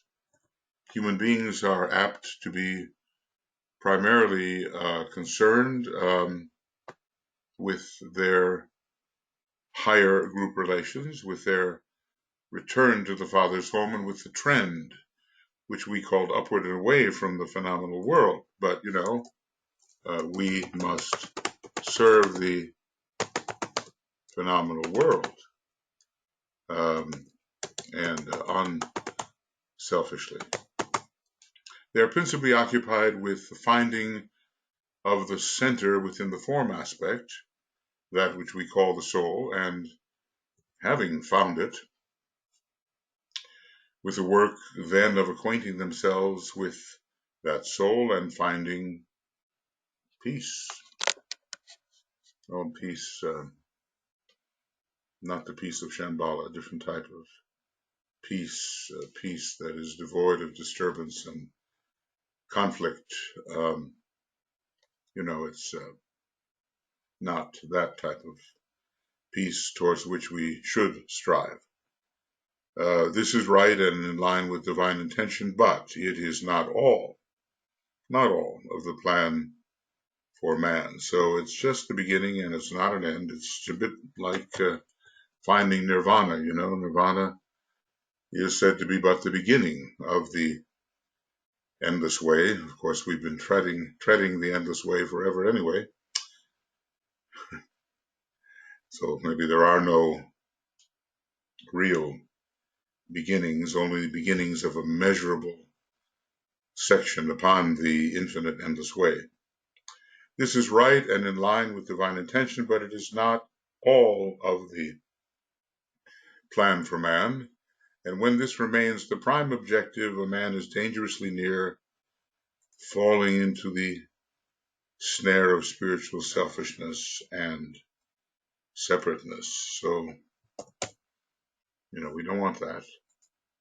And it is, there's danger at every step along the way. And even after the second initiation, we are acquainted with the idea that there is danger and that one can veer off on the path of selfishness without really understanding, perhaps, that one is doing so. Anyway, when the center is found by any human being and he becomes at one with and enters into relation with his soul, basically he is that being, then he automatically shifts his position in the human family and again, speaking in symbols, finds himself part of the center of light and understanding, which we call esoterically the occult hierarchy, the cloud of witnesses, the disciples of the Christ, and other names, according to the trends of the disciples' convictions. So find the soul, basically, and become part of the occult hierarchy. Find the soul, identify as the soul, and thus become part of the occult hierarchy. This hierarchy is also attempting to externalize itself in the form of the group of world workers. So you were saying the new group of world servers is, in a sense, the externalization of the hierarchy. Or they say not only the, it's an externalization, not the only one, because they will appear in person, in their Maya Varupa, or perhaps in their body, born in a natural way. Let's see, we'll have to leave that to them, how they decide to externalize. And when a man has found his soul, and the principle of unity is sufficiently revealed to him, he shifts also into this more exoteric group.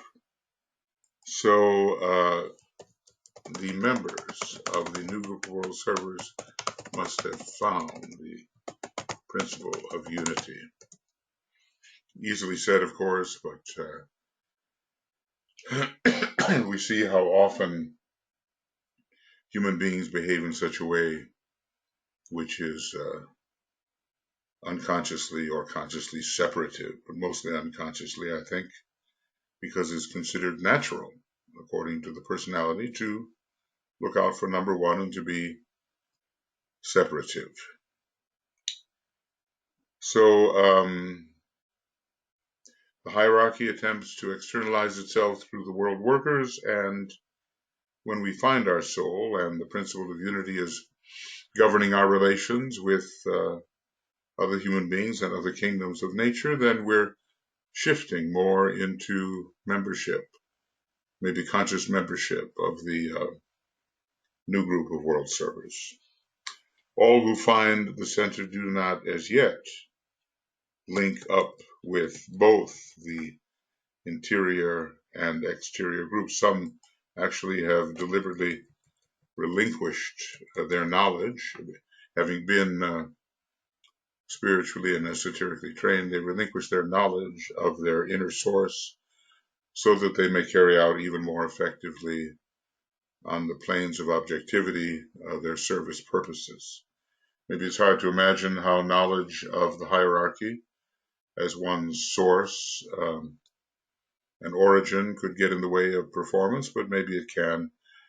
Yet now the Tibetan tells us that we are in the position of wanting to inform such people of where their real identification lies and where the source of energy which motivates them can be found.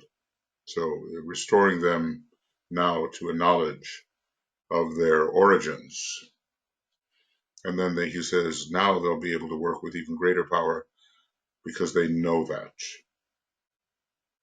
So all who find the center of soul realization, soul unity, do not as yet link up with both the interior and exterior groups. This is a important step. Okay, then he is pledged to the magical work, to the salvaging of souls, to the releasing of the prisoners of the planet. And if we salvage souls, they must be prisoners. So the soul before salvaging must be a prisoner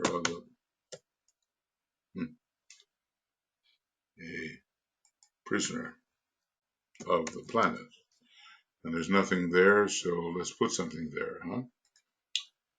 Okay, POTP, and we'll call it prisoner of the planet. Okay, and now we'll make a plural out of it. Why not? POTPS, and we'll call this prisoners. Okay.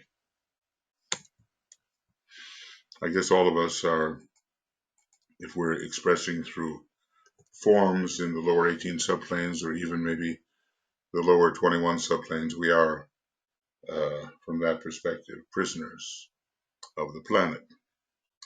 So he's pledged to the magical work, and magical work does involve building those forms, which are forms of salvage.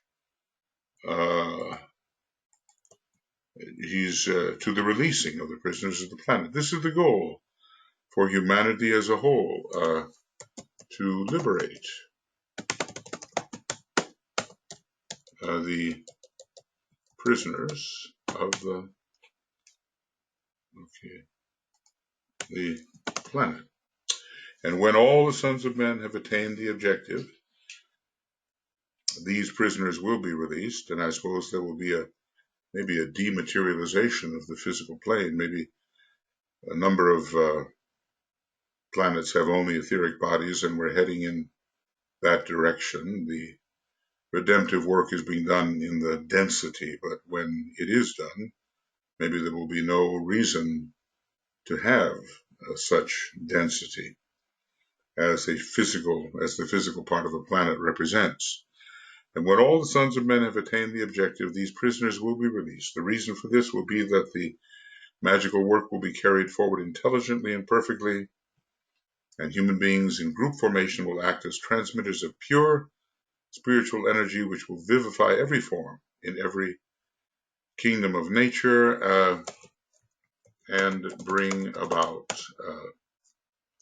its next phase of release. I mean, in a way, release is a gradual thing, and even the area into which we have been released will one day seem a prison, and a new release will be called for. For instance, the higher levels of the cosmic physical plane seem like areas of tremendous freedom, but there will come a point for the advancing consciousness when release from the cosmic physical plane will be required, maybe at the 9th initiation. So the perspective will change, and what looked like the great granting of freedom to ascending souls will one day look like a prison from which release must come. In considering the problem of the prisoners of the planet and their eventual release, and I guess we're talking about the lives embodied in form, that's the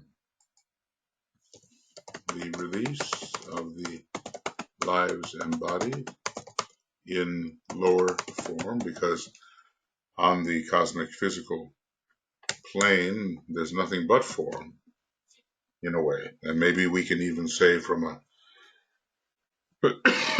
cosmic perspective, everything that's found on the cosmic astral and even lower cosmic mental is form, but probably of a type that we can hardly register as formal. So in considering the problem of the prisoners of the planet and their eventual release, it must be remembered that one of the forces which lie back of the entire evolutionary scheme is that of the principle of limitation. Maybe we don't like that, at least when we think about it, but that Saturnian factor does bring liberation more rapidly. So I know it's hard to think in those terms, but the Saturnian factor of limitation brings liberation more rapidly because it forces concentration on the task. If we were completely free and free of that kind of focus, we might not burn through into a state of greater freedom by taking care of business. And, maybe in your life you've seen those periods where you were forced to work intensively, and it did bring a real liberation, and those other periods when you could do what you pleased and you might have wasted your time enjoying yourself, but when the sum finally came and it was all added up, not that much maybe was accomplished. All right, anyway, the principle of limitation lies in back of the evolutionary scheme. We do not graduate immediately to having the planetary logos as our principal vehicle of identification, or finally the universal logos through all kinds of steps that we cannot conceive. I mean, sometimes we can get the concept of the systemic planes, and even which is a cosmic plane looked at from a higher perspective, and then the cosmic planes, and maybe all 7 cosmic planes can add up to being a etheric physical super cosmic plane, and then what and what, on and on, until the 10 dimensions of cosmos are accounted for. But it's a huge structure, and we don't necessarily know which of those structures we can identify with our senses, such as galaxies and families of galaxies and all that, belong to which level, or what part of them belongs to which level. But one thing we must know is that if we are essence, then there must be a part of our beingness which is inherent in the greatest being, and which finally is the greatest being. So somehow withdrawal onto the cosmic and supercosmic and supercosmic and on planes must be our destiny, as we are in that state of monadic retraction back to our origin. So this is the primary impulse which brings about the act of creation, because creation basically, I mean, all the, what can we call it, the being, the absolute deity reflected in absolute infinity. All that can be done with absolute infinity is to achieve limitation through choice. And any focus of the absolute deity on anything other than the absolutely infinite wholeness of itself is a limitation, even if that limitation involves infinities after their own kind. Any reduction from the perception of self as absolute infinity is a reduction. Of course, I know I'm weaving in my own third-rate stuff here that I've been thinking about a long time, but it seems that at times it may be useful or necessary. So this principle of limitation, this is the primary impulse which brings about the act of creation and is intimately linked with that of the will and its lower reflection, desire. You know, will holds the boundaries, and desire is usually for specific finite things or states. Will is desire. Now this is an important statement. Will is desire, formulated so clearly and carried so powerfully to an intelligent climax that the mode of its materialization is grasped with such accuracy and energized with such intent that the result is inescapable. I have a friend who's going to be very happy to be reminded of this particular statement, even if she, well, maybe she knows exactly where it is. We've had big discussions about whether will precedes purpose or purpose precedes will. And, well, from one perspective, I believe that will is the preeminent driving, sustaining, energizing, well, energy. Will is desire, but DK equates it with the second aspect in a way here. Will is desire formulated so clearly and carried so powerfully to an intelligent climax that the mode of its materialization is grasped with such accuracy and energized with such intent that the result is inescapable. So let's see, this is one of those sentences which on page 530 deserves to be put into, what can I say, TWM 530, will, true definition.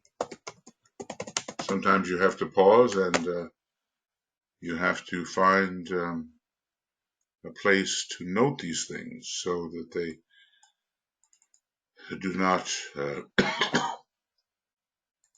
escape you. And here they are, AAB extracts, will, true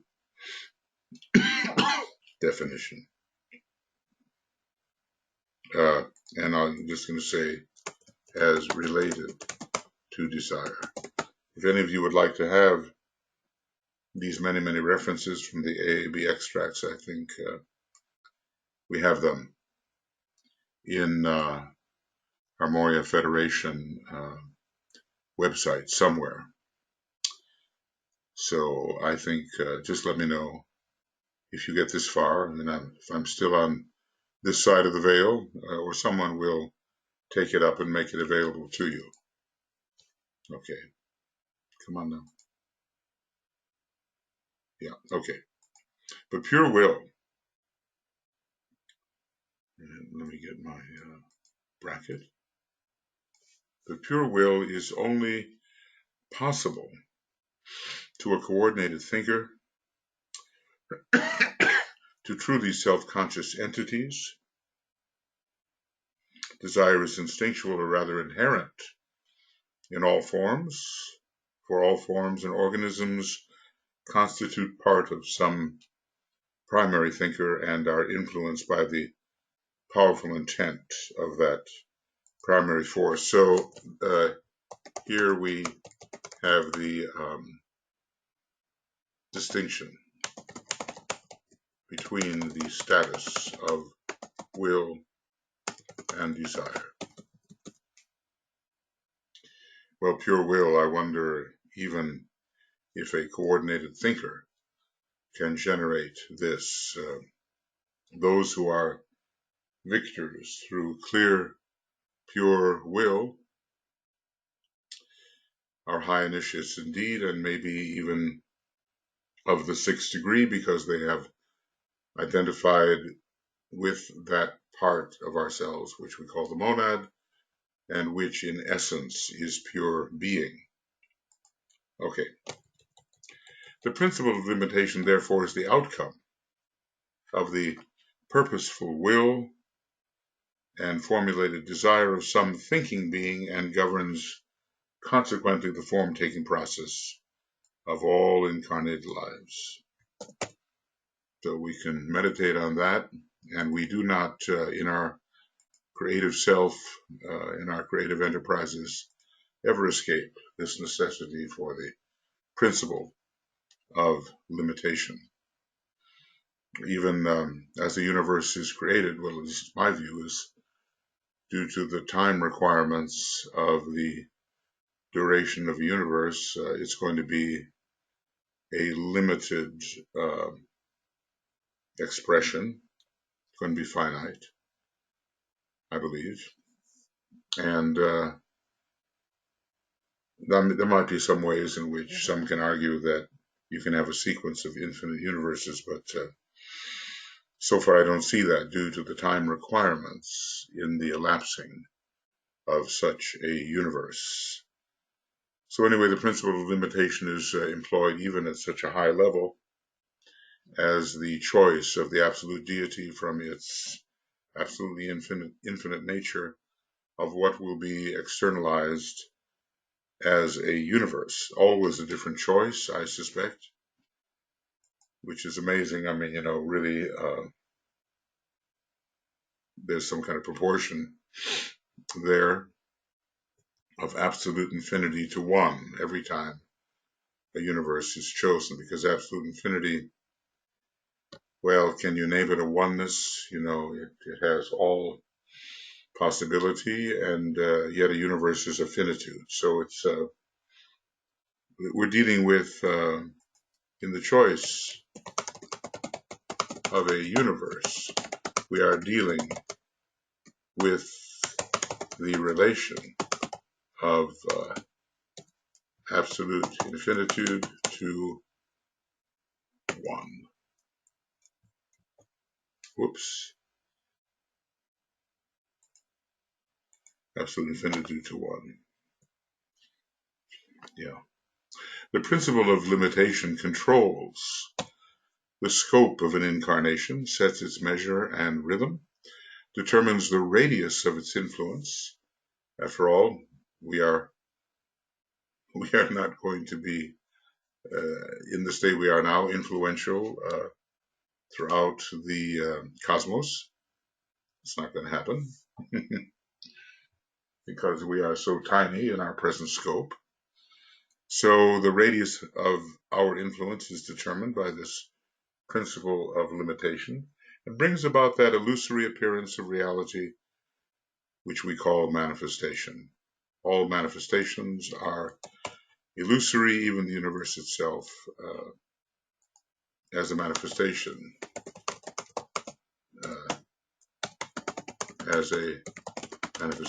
is illusory. All right, well, now let's see if we can get into dividing and specifying who are the prisoners of the planet. We've been already talking about substantiality. Let's say the substantial prisoners of the planet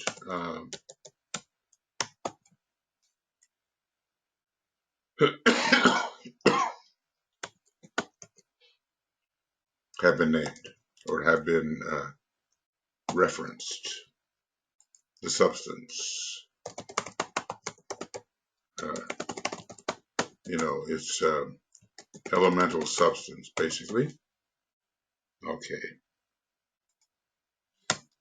But now maybe he has another kind of division in mind for us. As he says, they fall into two categories. Okay. And here we seem to have it. Those lives which act under the influence of conscious purpose. Okay, they've achieved individualization, and who limit the life that is in them for a time. They consciously take form, knowing the end from the beginning. These beings, in their turn, fall into three main groups. So these are the greater of the prisoners of the planet. So they fall into three main groups. I guess the theme of liberation is very strongly presented here. The being who is the life of our planet. Is he a prisoner? Well, the whole universal logos is a kind of a prisoner. The being who is the life of our planet, the one in whom we live and move and have our being. This being, or sum total of organized lives, is sometimes called the planetary logos, sometimes the Ancient of Days, when he and Sanat Kumara are being compared as equivalent, sometimes God and sometimes the one life. So let's just say that, people are split over these terminologies as if the word were really the thing itself. That's a problem, and maybe we can get people to understand that those who talk of the planetary logos of the Ancient of Days or the One Life are also talking about God, and they are talking about God as much as the one who simply uses the word God. All right, those lives who constitute the principle of limitation in a kingdom of nature The life that is, for instance, expressing itself through the medium of the animal kingdom is a self-conscious intelligent entity. The let's see, the Lord of the animal, sorry, animal, no, that's angel, that won't do. Animal kingdom. Okay, animal kingdom. Working in full awareness of intent and objective, and limiting his sphere of activity in order to provide due opportunity and expression for the myriad lives that find their life and being and sustenance in him. Always there are lesser lives in any hierarchically ascending life, and we ourselves as a human being are the host to many, many lesser lives, for which in a way we are very responsible. So see you how the law of sacrifice runs throughout creation. The bigger ones, let's see, take care of the smaller ones. That's basically what's happening. And then the sons of mind, these are relations in between, because here, well, not only, here in the Lords of Kingdoms, we have elemental lives inherent.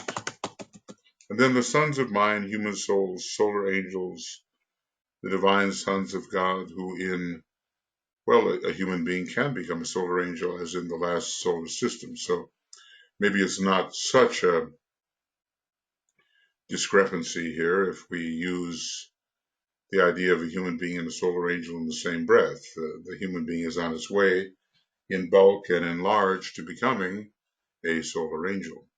The sons of mind, human souls, solar angels, the divine sons of God, who in full self-consciousness work out certain well-seen ends through the medium of the human family. Well, really, we are becoming those solar angels, and maybe, did I say, 80–85% of human beings will tread the cosmic path to Sirius to be trained as solar angels. So this is the first of the groups. Okay, those lives who act under the influence of conscious purpose.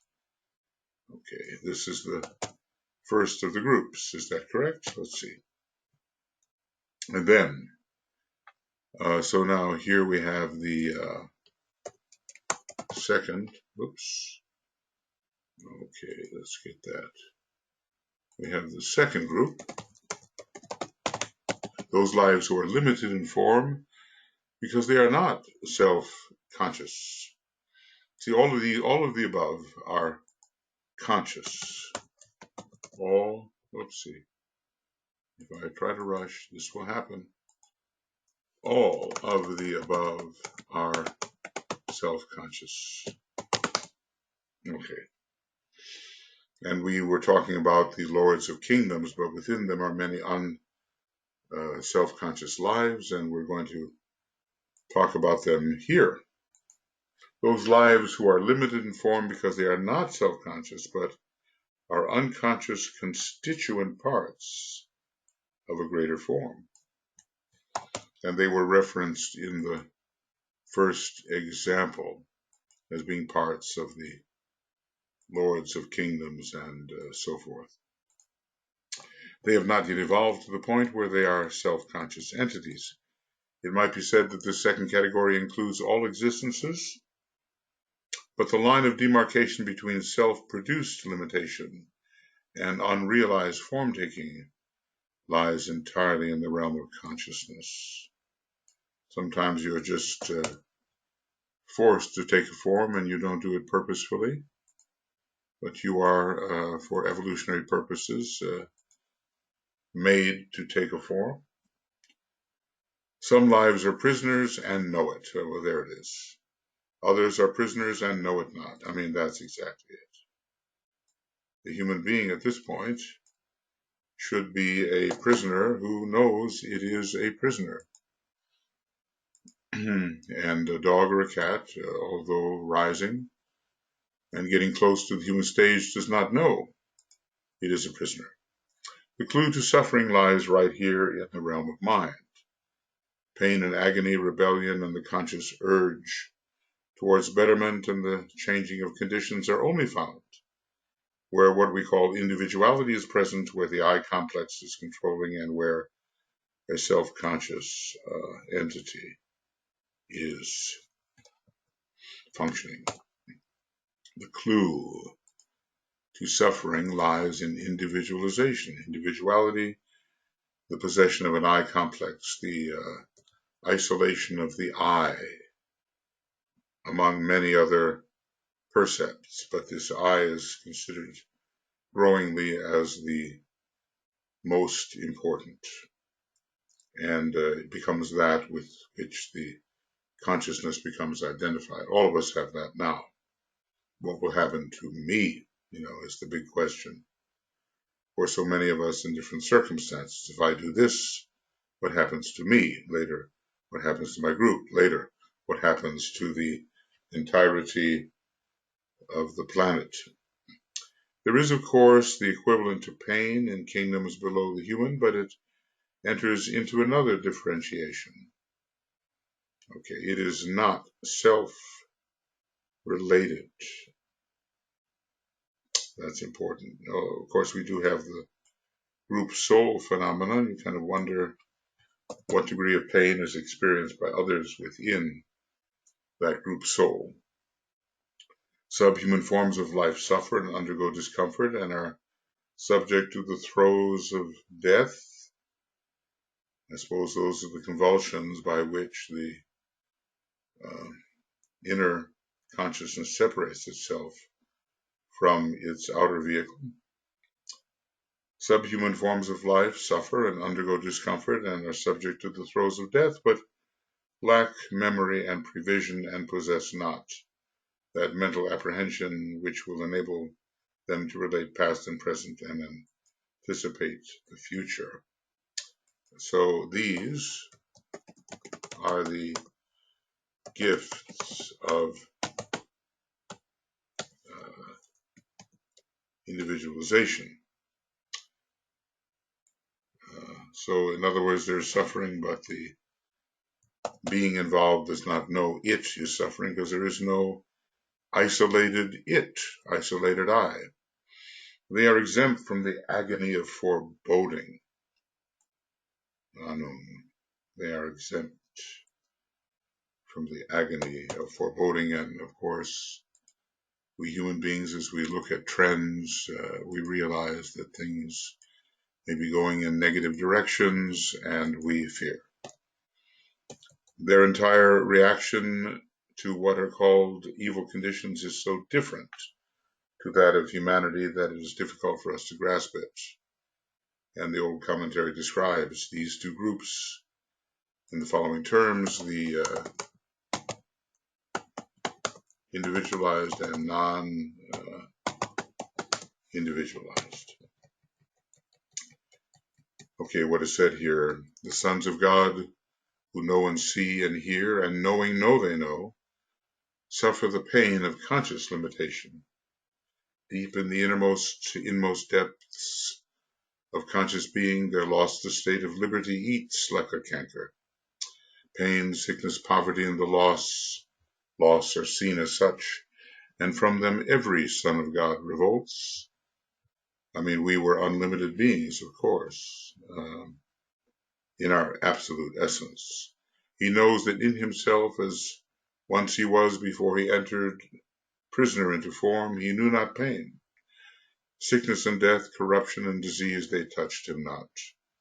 The riches of the universe were his, and naught he knew of loss, of course, and to that we are returning.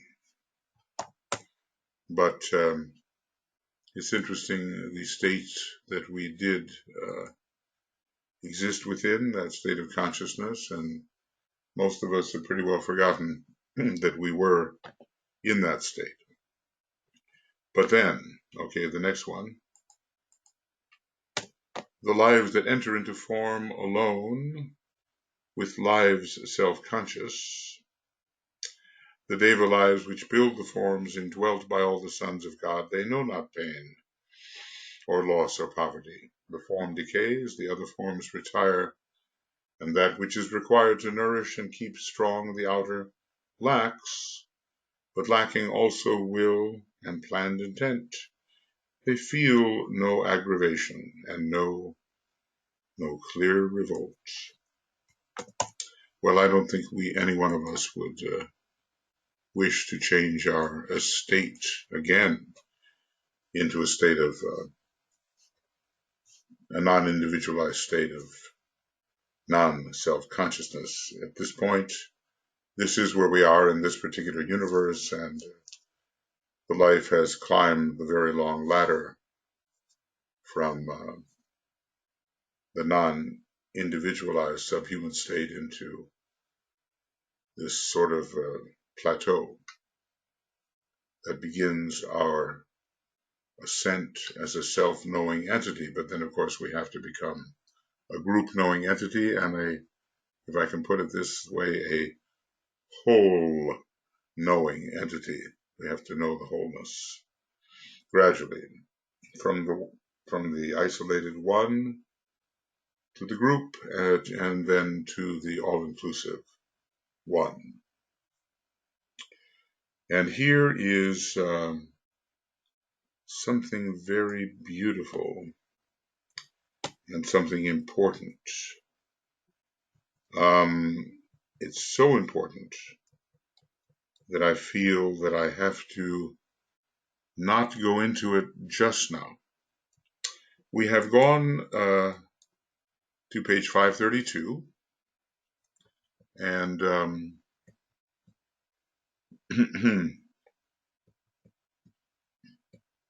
trying to find where we are, you know. Okay, yeah.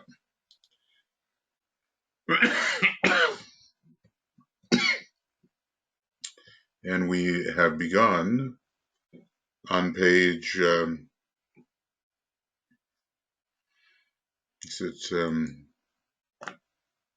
519? Looks like it.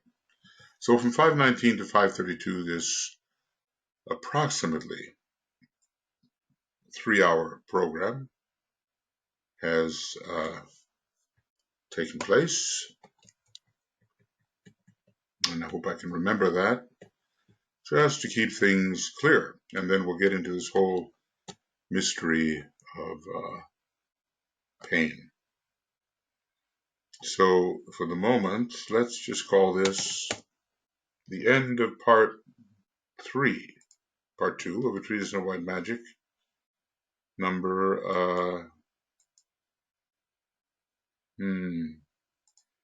61. From 519 to 532, 532.